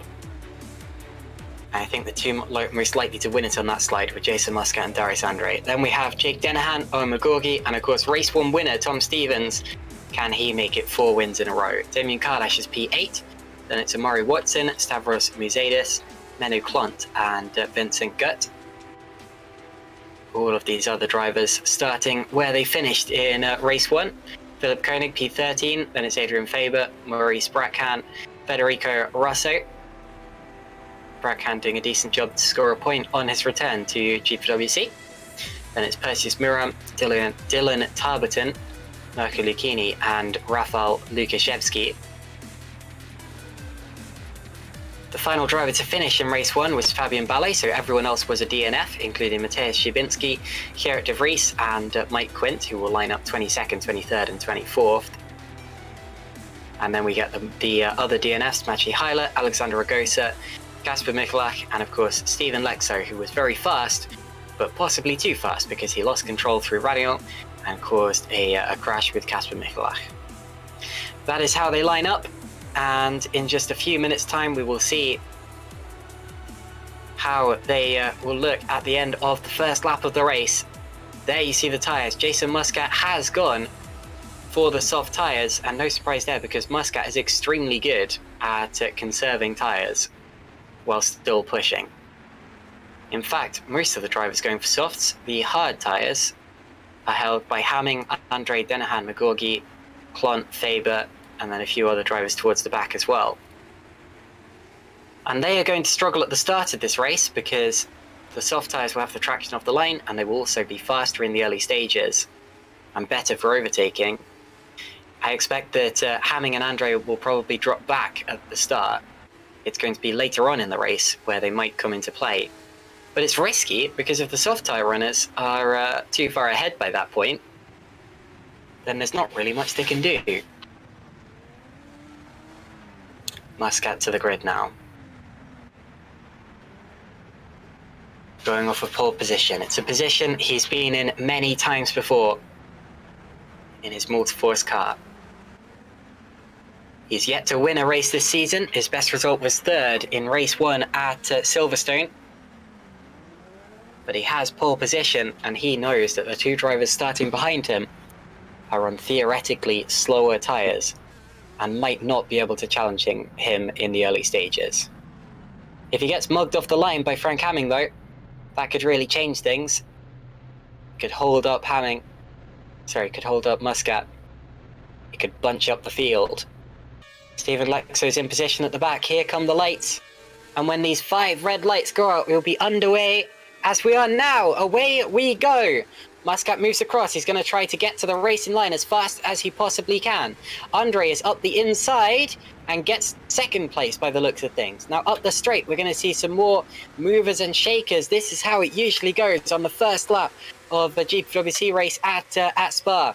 Dennehan is 4th, so Kropp did lose a place there despite being on the softer tyres. Can Andre take the lead here away from Jason Muscat? No DRS just yet, but he does go through. So Andre on the hard tyres takes the lead of the race. And Muscat's going to lose a place to Hamming as well. So Hamming up the inside. Oh, and contact with oh, goodness. And Kropp is off. And that was Jake Dennehan. So Dennehan is off the road as well. There's Kropp recovering. And Muscat got absolutely mullered. Goodness me. There may have been a lag spike or something involved because that looked very nasty indeed. A couple more drivers off at the back of the field. McGorgy has dropped. So McGorgy dropping to 27th. And Moritz Kropp is missing his rear wing. So Kropp becomes our first retirement. That is a massive shame for the very impressive young driver. Now, it looks as if McGorgy may be... He still has his wings. Oh, and a crash in the middle of the field. Dylan Tarberton has been involved. He's lost his front wing. And that is Jason Muscat going off again. So more chaos in the mid-pack. And who's that off with him? Is that Ragosa? Yes, so Alexander Ragosa also off after his DNF in race 1. Now Tarberton's issue was that he ran into the back of Mike Quint and then got collected by Muscat.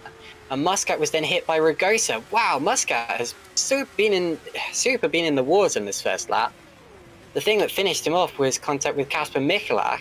He had nowhere to go because he had Lexo to his outside. Goodness me, well, Muscat's still running, but wow. Is that commentator's curse or what? I said that he had a good chance of winning it, and then on the first lap he drops to 24th. First lap over, Darius Andre is leading, and it's Frank Hamming second, and Damien Kardash third. Kardash is the top driver on these soft tyres here, and this really does shake up the race, the fact that there are two hard tyre runners out in front at the end of the first lap. Denahan is fourth, Clont is fifth, although Amari Watson might be about to dispute that. To the outside, oh, they're three wide with Stavros Muzeidis. Muzeidis leaves them to it. Clont stays fifth. Stavros Muzeidis was not included in that reverse grid, but he's sticking with the top guys here. Here's a replay of the first lap of the race. This is where Moritz Kropp and Owen McGorky got involved in their own shunt. Is McGorky going to run into him? Yes, he does. And that's how it all started.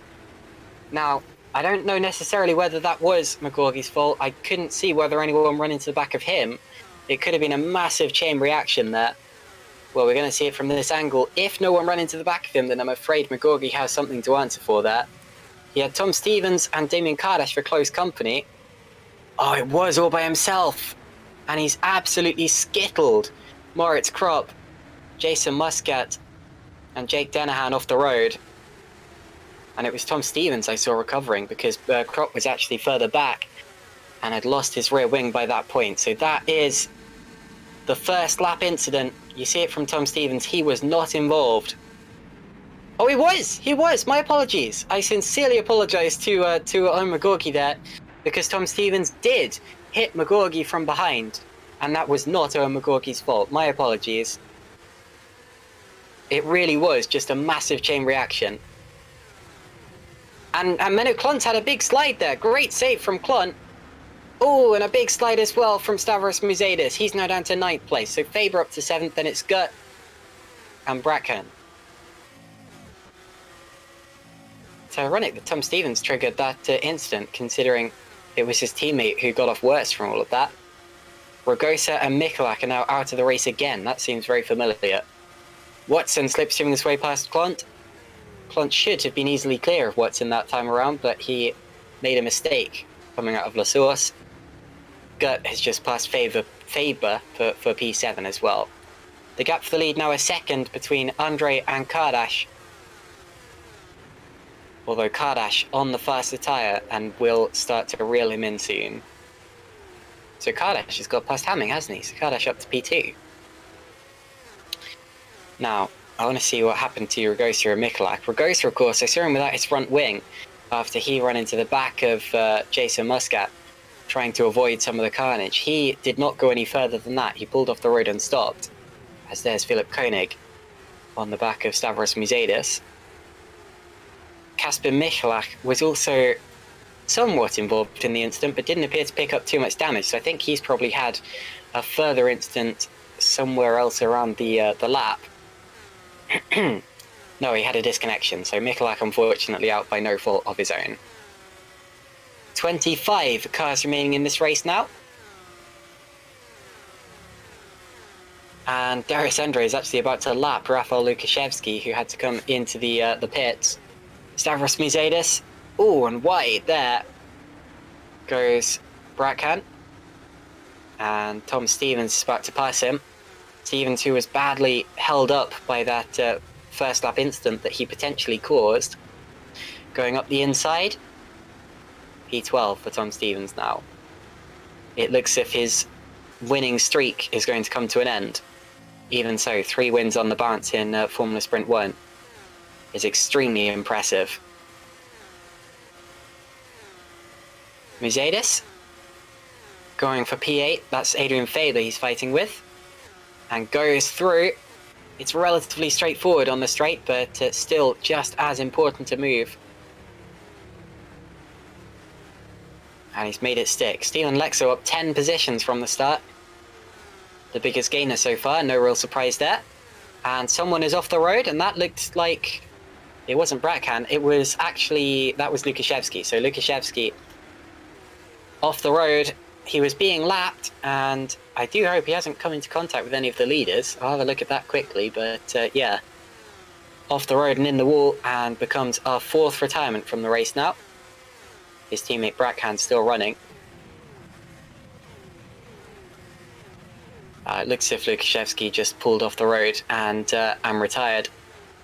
He hadn't been running particularly well for a while, actually. He definitely had damage after that incident earlier on, and now is out of the race.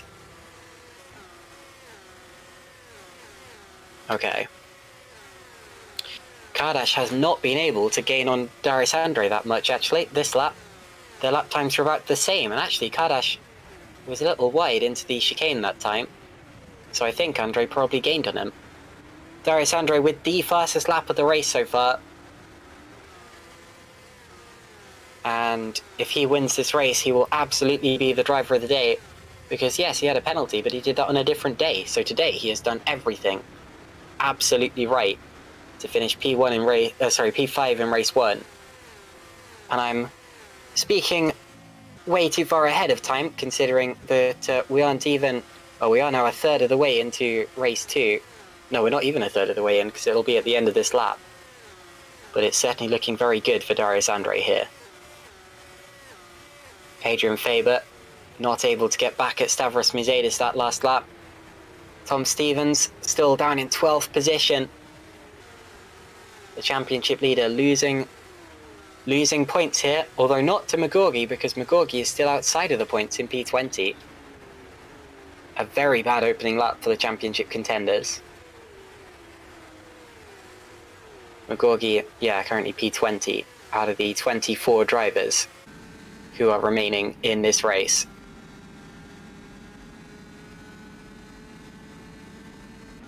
Through the middle sector of the course once again. Darius Andre, 1.5 seconds out of Kardash, as he has been for the last few laps. We're on board with Philip Koenig. Soft tyres. Faber ahead of him on the hard tyres. Through Blanchimont. The flat-out left-hander. There was a big crash here in the Spa 24 Hours a few days ago. Everyone okay in that one, but it was a bit scary. Sometimes the grass on the inside is enticing, because you want to take the corner as tight as you can. But there's a big curb in there, and the grass can kind of suck you into it. And even though it's flat out, it's not exactly easy. Ooh, a bit of a slide from Adrian Faber. Koenig's going to have a mega run up towards Eau Rouge here.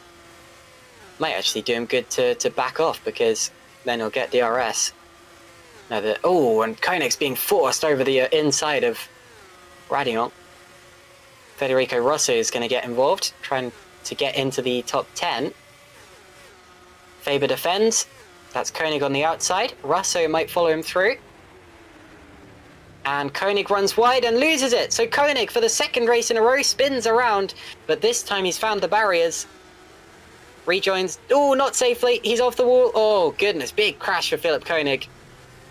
Unfortunately, just tangled wheels with Mike Quint as he attempted to rejoin the race. Now, here's a replay. This is him attempting to make an overtake into Lecomte. Now watch his steering as he goes through here. He's going to realise too late that he's going wide. He swings the tail around and slams into the barriers, and then it's as he rejoins that Mike Quint comes through. Admittedly, Koenig was holding his line, but so was Quint. It's just that those lines happen to intersect. And off the road went Philip Koenig and out of this race. Not a day to remember for Philip. Had a lot of pace today, but this will feel like a real wasted opportunity for Philip. Amari Watson fighting with Jake Dennehan. That's over 4th place. Going on to lap 7.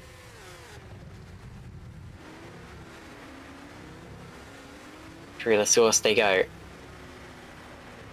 This is a real opportunity for Watson now, because the Kemmel straight. You really can't fend off someone who's faster than you here. Even if you go to the inside, they will often be past you even before the braking zone. Your best bet is just to hope that they mess it up midway through the chicane. Watson was not close enough though. Gut though, side by side with Klon, and his teammate Mercedes is involved. And Gut gets sixth. Oh, and they're 3 wide further back. That's Russo. Tom Stevens in your mirrors is not a good thing. Adrian Faber will be hoping Russo can fend him off for as long as he can.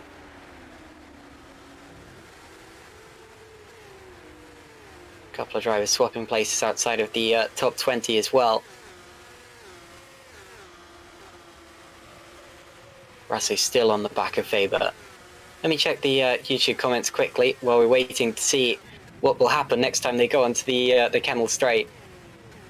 Luke Mitchell saying we should have a Mario Kart GPWC Winter Series. That would be very, very fun. I would love to see that, not gonna lie. I'd love to be in that.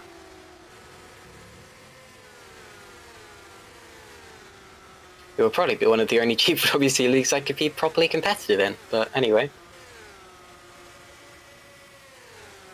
Good to see so many of you still watching. Ruben Machete saying that was not a good rejoin. So Ruben blaming Philip Koenig for his accident there. I can see what you're saying. And again, there was definitely room to get around him. So just playing devil's advocate. I'm not sure it was entirely Philip's fault.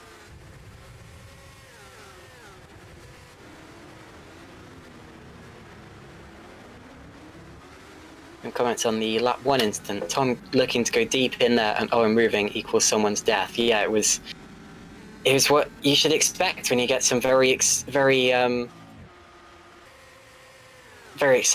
very competitive drivers all scrapping over the same position. Tom Stevens might be about to take P9. Talking of Tom. Oh, and who's that? Goodness. Stavros Mercedes, who was running very well, and his rear wing bouncing down the road. And that was probably another DRS incident where he pulled out of the slipstream, not knowing how little rear downforce he'd actually have, and the jinking movement caused him to lose control. Well, here's a replay, so we'll see if my theorizing is correct. He had a good run on Menno Klont here, and went to the left. Oh, did they make contact? Oh, they did! Goodness me! Hard incident. Jack Harvey had a big one like that in, no, it was, yeah, no, in GP3 back in like 2012 or something. It looks as if Klont was moving across because Mercedes was on the white line on the left-hand side of the road. He didn't really have anywhere else to go there. I think that one's probably going to be referred to the stewards. Klont has got away with it scot-free. And luckily no one else collected Stavros Mercedes there, but Mercedes is unsurprisingly out of this race. Mike Quint is now out of this race as well. He was involved, as we see. That's Russo losing places, so Ziebinski and Brackham both going through. Good race from Ziebinski, recovering from his DNF in race 1. Yeah, looks as if Quint had another incident after that one with the other driver earlier on. Now, that looks to have been a technical issue for Quint because he went straight on at turn 1, didn't have an incident or anything, just stopped and retired. P3 now, Jake Dennehan has the run on Frank Hamming, and through he goes. So TCS off have both of their cars in the top 3 now. A good move for Jake Dennehan, who is gaining points over both of the top 2 in the championship in this round. There's Russo and Ziebinski. Russo, who lost time on that last lap. I wonder if he had an incident or something. Meanwhile, Jason Muscat's in the pits. I think he is either retiring or just going for fastest lap now. Oh, McGorgy still trying to get towards the points-paying positions, but it's not going well for him. Lost control while fighting with Mercu Lucchini there. Had to run over the escape road. He's definitely got the pace for it, but just not able to get through the mid-pack yet, like Darius Andre was in race 1. Possible damage, yeah. So we are over halfway through this race now. Darius Andre still leading by 2.3 seconds over Damien Kardash. Then it's Jake Dennehan, Frank Hamming and Amari Watson fighting over that third position. Vincent Gutt is 6th, and then it's Menno Klont, Tom Stevens, Adrian Faber, Matthias Jabinski, Rosso Brackhan, Lexo Heiler and De Vries are the rest of the points. Some of those drivers, Jabinski and De Vries notably, DNF'd in race 1, so are on real recovery charges here. I think Heiler also DNF'd in race 1. Just 6 laps to go, including this one. We're getting into the closing stages of this evening's worth of racing, unfortunately. It's been a good one. I especially liked race 1. I'm looking forward to the finish of race 2 as well, because even though it's not hugely frenetic right now, I wouldn't be surprised if it gets even more spicy. Especially since, of course, Kardash started on those soft tyres, so I wonder, as Stevens is now up into 8th place. Oh, and that's Russo off the road. Russo losing his front wing in a big spin. That's at Lecombe. And he was trying to go around the outside of someone, wasn't he? Here's a replay. He was fighting with Ziabinski, and he's going to get forced off the road. Watch this as they come up towards the braking zone. It's like Lewis Hamilton and Kamui Kobayashi, I think it was, in 2011. There it is, there's the contact. But rather than Ziabinski going firing off the road, it was Federico Rosso who came off worse and got very unlucky to just dink the wall with his front wing and lose it. So my prediction for the end of this race is that we're going to have a three-way scrap for second place between Kardash, Dennehan and Hamming here. I think they might just catch him. Although right now Kardash still keeping his pace pretty steady. About 3 seconds behind Andre, about 3 seconds ahead of Dennehan. Here is Fabian Ballet going for P14 in the Virtual Drivers by TX3 car. Not a great day for the virtual drivers yet. Oh, close one. They both qualified outside of the top 20 today. But they'll probably still be right in the high that was their first top 10 finish at the last round at the Hungaroring, where Fabian Ballet finished P7. Looks like there's a move for P7 potentially. Not quite, sorry. No, that was Klont fighting with Gut over P6. And now Fabian has got troubles of his own. That's Mirko Lucchini, who had a real slingshot effect down that straight there. Yeah, I do think Kardash might actually be losing time now, because if you remember when I said he was 3 seconds behind Andre, 3 seconds ahead of Dennehan, he's now 4 seconds behind Andre, 2 seconds ahead of Dennehan. So I do think he's starting to lose time. And it might be that my three-way scrap for P2 may still come to fruition. I think this is Andre's race to lose now. He's got enough of a gap, but the stuff that's going on behind him is still just as exciting. I mean, obviously it would be more exciting if it was for the lead, but even so. Steven Lexo, meanwhile, might be about to get into the top 10, starting from the very last grid position. Can't think of it. I'm not sure why he did start last, because he and Kasper Michalak retired at the same time, on the same lap that is, but Lexo started that lap before Michalak, so I would have thought that he would have been classified ahead of him, but anyway, didn't really matter. There's not much of a difference between P27 on the grid and P28. And Mirko Lucchini has passed Gerrit De Vries because De Vries is in the pits, so De Vries. That's interesting. May have worn out his tyres here. I expected he'd have just kept going because he's not going to score points now. Anyway,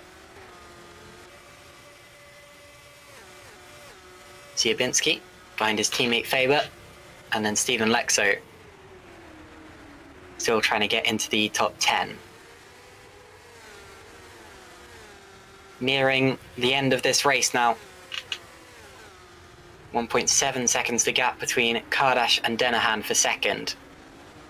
Hamming and Watson still right there in the HGPs.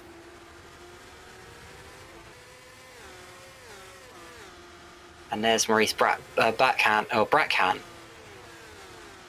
going for yet more points after his return to GPVWC after 5 years away. And yes, it has been 5 years since 2017. Apologies to anyone I made feel old there.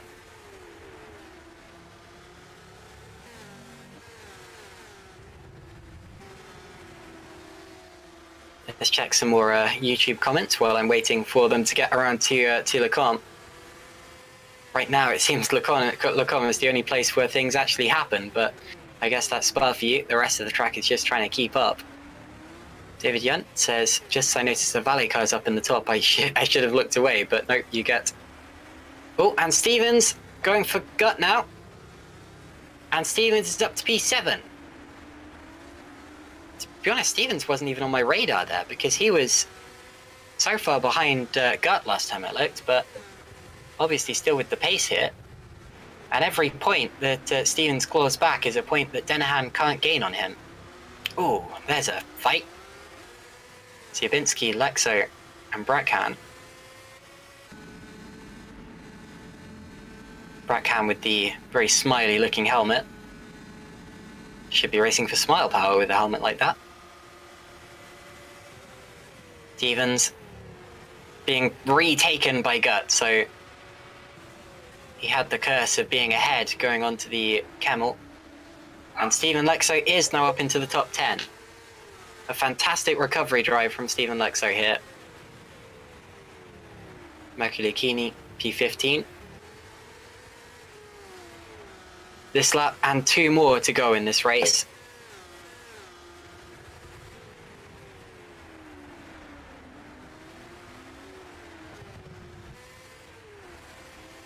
Okie dokie.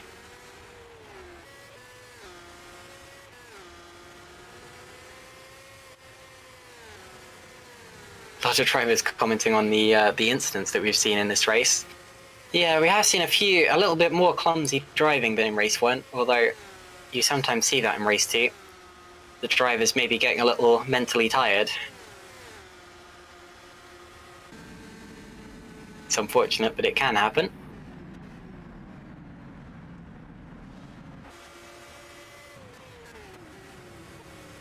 And Tom Stevens once again is attempting to pass Vincent Gut around the outside of Blanchimont. Wow, Max Verstappen style.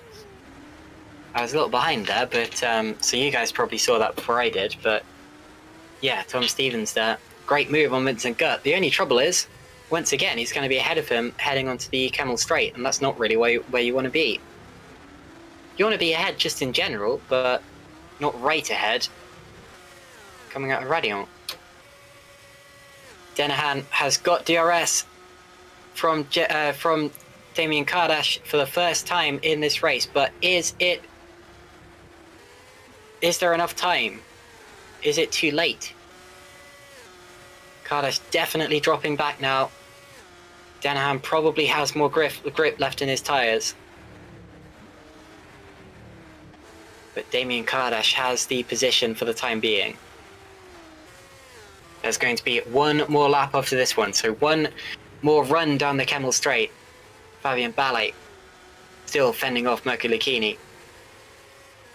But one more run down the Camel Straight for Jake Denahan to attempt to pass Kardash for second. Of course, the disadvantage he's got now is that Hamming and Watson could really spoil things for him. Especially if he gets held up a bit. There you see the battle for second graphic, and the battle for second that I predicted would happen is happening right now. It's even better than I said, because I said it would be a three-way fight between Kardash, Denahan, and Hamming. But Watson's tyres obviously not going off anywhere near as fast as Kardash's did, and he is still in this fight now. Denahan's so close to Kardash. Going on to the final lap of the race, which Darius Andre has just started now.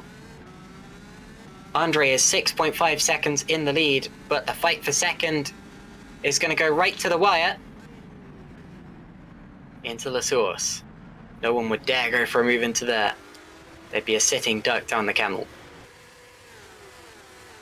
Here we go then. Final time for things to change. But how much will they change? Are they going to go 3 wide with Frank Hamming?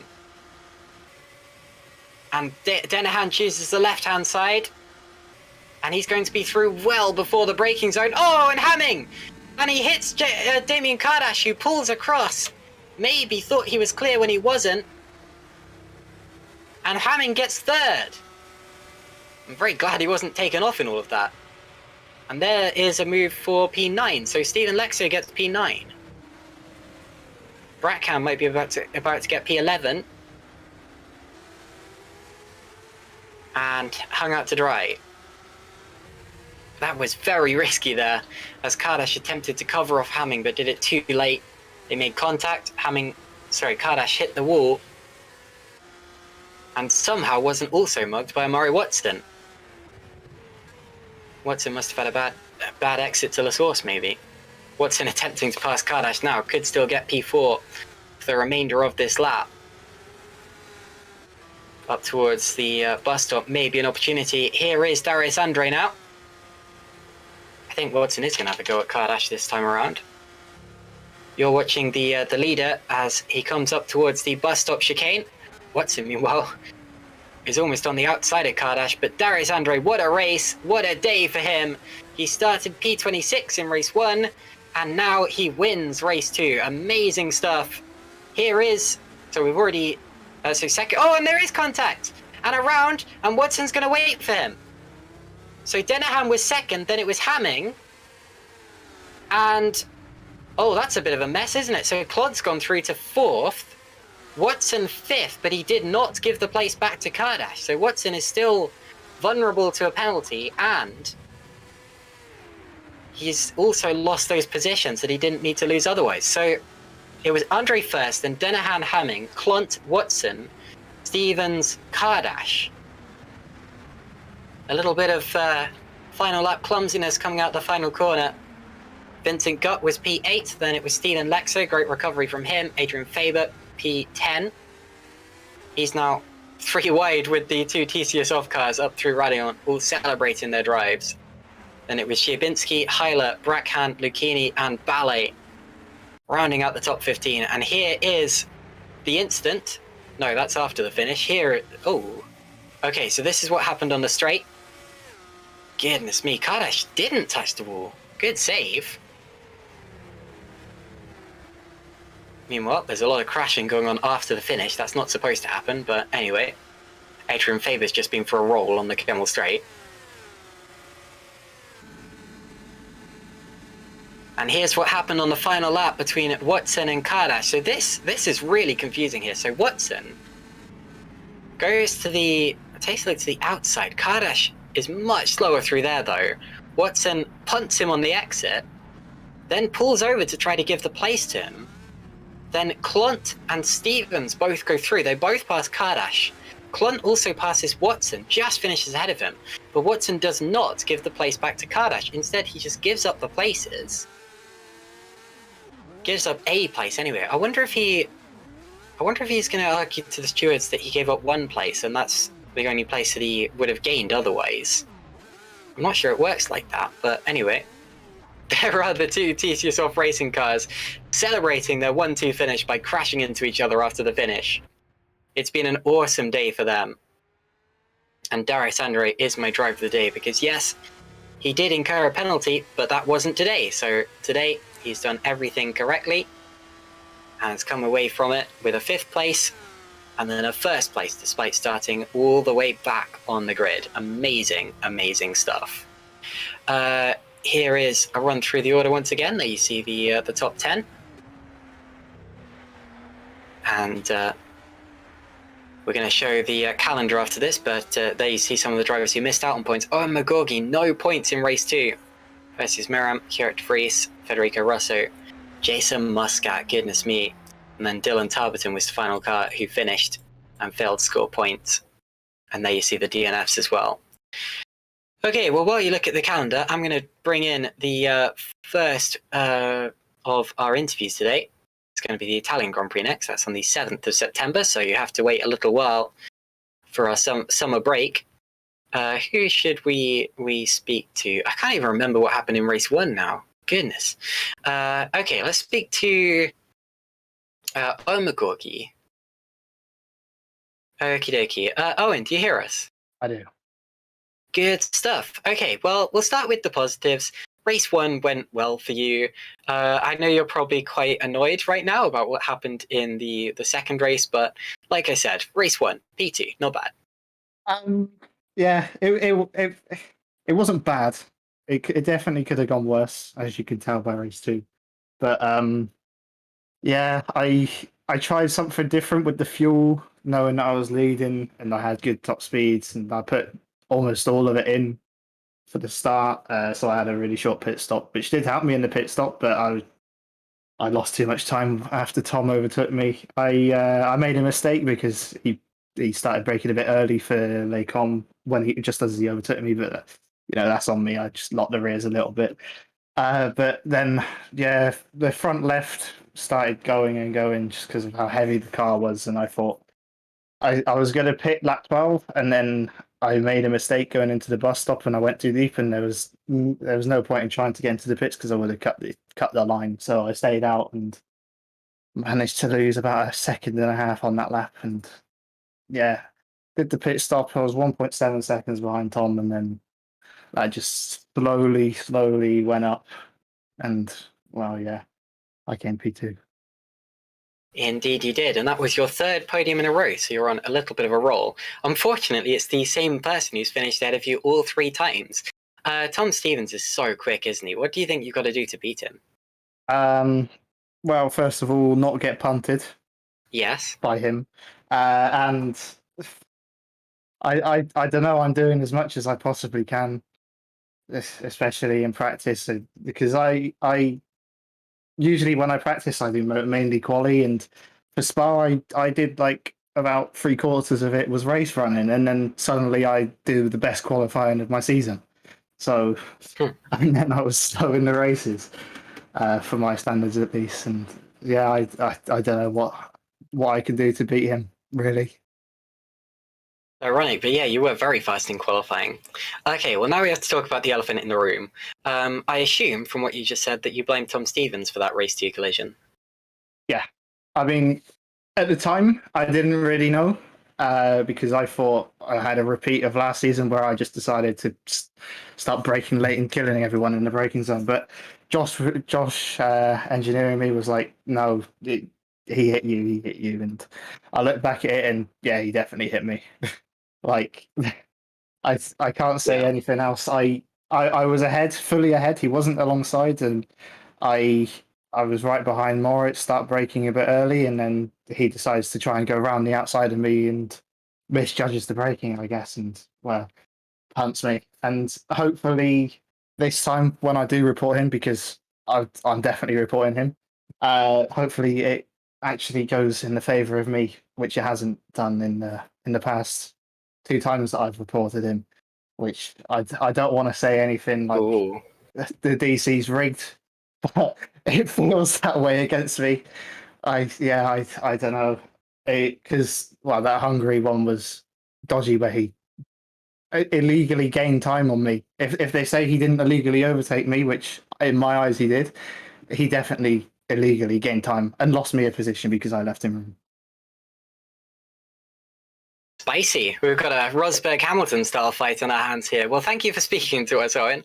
And better luck next time, I suppose. Yeah, cheers. Although, congrats on your podium. Thank you. Okie dokie. We're going to stoke the flames some more and bring in Tom Stevens straight away. Tom, hello, can you hear us? Okay, so once again, we're going to start with the positives. Congratulations on your race 1 win and your 3rd victory in a row. You must have been so happy.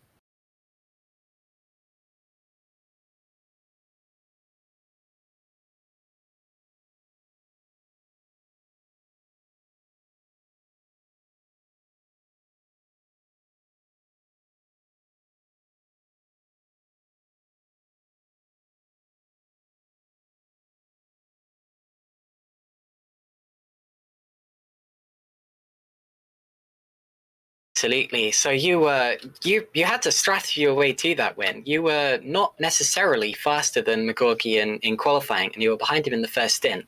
What eventually changed to allow you to get through?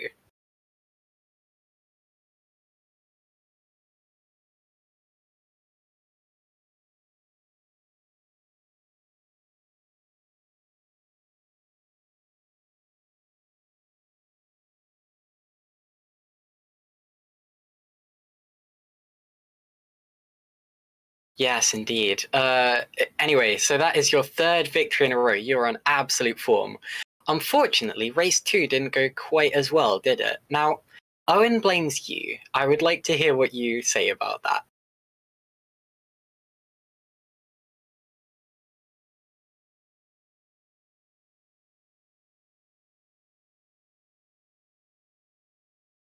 Okay, well that's very mature of you. A good recovery drive after that.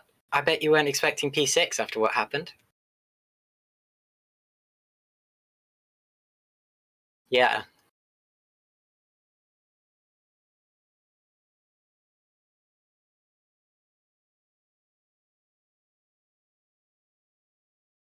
And oh my god. Okay. Apparently Tom was muted that entire time. I mean, I don't know. Shimon's apologies for that. Anyway, okay, sorry, Tom. We can't go as in depth again because we are running out of time. But just quickly recap that race 1 victory. You happy? Yeah, it's pretty good. Yeah. Good stuff. And then race 2, I expect the audience will be interested to hear what you said about the incident with Owen there. So could you please repeat that again?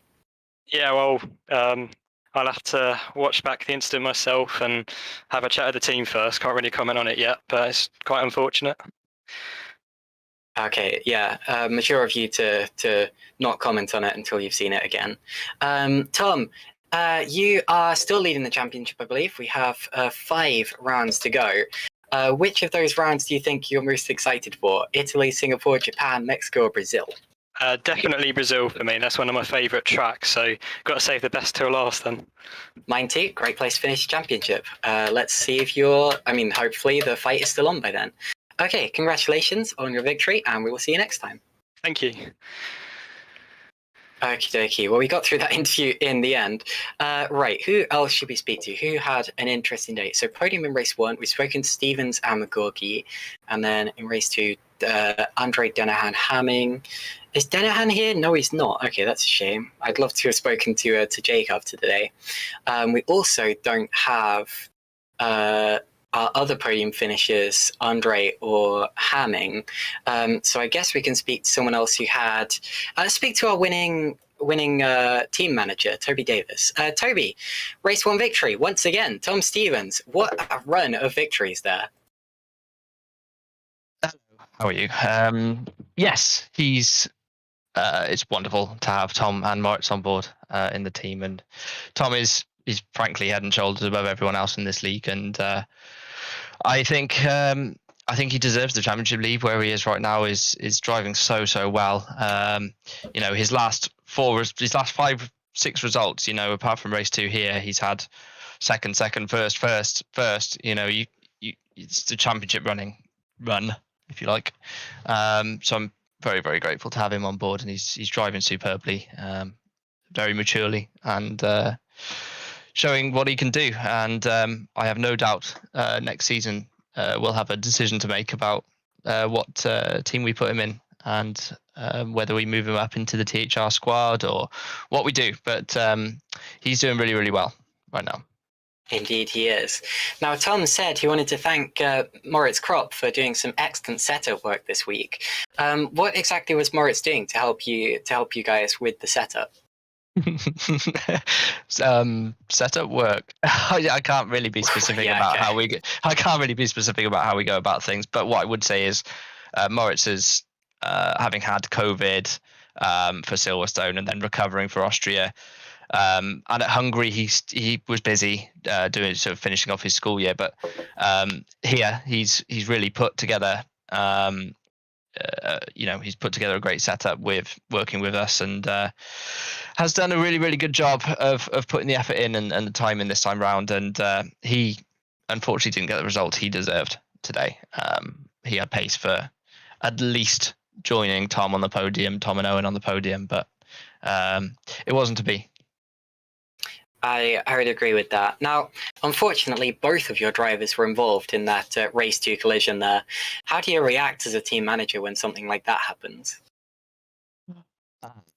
Well, the incident itself was it's been commented on by Owen in this interview, and the things he had to say I have not seen, and frankly I think I would say he is to blame for that incident. So particularly after the way they've gone about this season reporting incidents, so I was hopeful we wouldn't have to go into this and report incidents all the time, but that one I think is squarely his fault. So from my point of view, Tom does nothing wrong. Owen moves very, very late, and then breaks early. So yeah, that's for me. Owen driving very, very much too hard once again, and then he for the rest of the race drove very poorly actually, and that's unfortunately not gonna win him the championship if that's the way he's going to behave. So the comments he's made, the way they react to incidents on the Discord and all sorts of things is not great. And personally, I think this will be a one where I think if they want to come and talk to me about this kind of stuff rather than reacting the way they do, I think that would be a better course of action personally. Thank you very much, Toby. I very much appreciate that. Thank you very much. Speak to you soon. See you soon. God, all this drama today. This is one of the most dramatic interview rooms I've ever been in. This is fantastic. Okay, last but not least, I'd like to speak to Stephen Lexo. Let's bring Stephen in. Hello, Stephen. Good morning. Good evening. Yes, so Stephen, race 1 didn't go well for you, but what a recovery driving race 2 there. P9 from 28th on the grid. How did you manage that? Well, at the start, I was just avoiding everybody. I gave everybody a 1 second head start. So I was just chilling around, was still able to get 1 place into turn 1. And yeah, from that point onwards, I think I had less wear than some of the medium runners or hard runners. So I was just able to look after the tires and just go on attack. At the end, I needed 1 more corner and I would have got P8. So actually, yeah, during practice, I saw that the hard compound tire was not good for me in race 2. And I may have looked after it too well. I could have done, I think, 18 to 20 laps on that soft tire. So yeah, some good top speed. The setup was made by Owen and so on from Nova, so they gave me quite a good top speed setup. So I was able to overtake a few guys. Fantastic. Unfortunately, of course, you were put to the back due to the accident in race 1. What happened there? Well, I'm having a replay on. So basically, I was having a better start than the car in front, went completely to the outside. In turn 1, was completely on the outside curb with the 2 left tires. And unfortunately, one guy thought, oh, let's make it 3 wide and go to the outside. And yeah, I was spun around. My diffuser was damaged, my rearing was damaged, my rear right suspension was damaged. Then I was just like, okay, it doesn't look good. Then I just drive down towards to a Rouge, and then somebody says, let's give you 1 more hit, and he put me into the wall. And yeah, basically after that, the car was completely damaged. In hindsight, I should have pitted because usually the force feedback pulls your wheel to the center, but now it pulled it away from the center to the left and to the right. So driving in the straight line was difficult, and I should have thought that radio might kill me, and it did. Okay, well, thank you very much for speaking to us, Lexo, and Stephen. That was kind of rude of me. And great recovery driving race 2 there. Thank you, and good evening. Good evening, yes. Okay, so that was Stephen Lexo. I've been told during that interview that Josh Downard really wants to have an interview, and considering he is the Nova team boss, I would love to hear what he has to say about those comments made by Toby Davis here. Oh, this is going to be spicy. Get out the popcorn. Hello, Josh. Hello. Hello. So, I hear you have a few things to say. Well, you said like that. It sounds bad, but it's just No, I'm obviously just, I was watching enjoying the along drama. Sorry. yeah, I was just watching along the interviews, and yeah, interesting comments, isn't it? Good for some Okay, views. so obviously it's been a very up and down day for you. You work with the Nova team. Second place for Owen in race 1, not bad at all. The accident in race 2, at least Stephen had a good recovery, I guess. What do you think? Yeah, it was well. Owen did really well in qualifying. Obviously, you know, by far the quickest guy there. Race 1, unfortunately, his tyres just sort of dropped off a bit earlier than we expected. So did well just to sort of carry on for P2 and get that. Then yeah, obviously race 2, lap 1 wasn't so good. I know Owen was very said a lot of things about the incident. I haven't fully looked properly into it, so I wouldn't say as much, but I'll just say that it is true that Tom hit Owen before Owen hit Moritz. So yeah, but then Stephen, I mean, he's always a great sort of emergency guy to have. I think out of anyone that I could have to be ready to go if he's needed, Stephen would be that guy.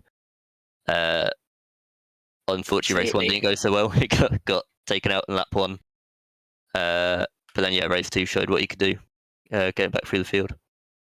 Absolutely. Well, thank you very much for speaking to us, Josh. And yeah, unfortunate about that race 2 there. But yeah, good luck for your future rounds. Thank you.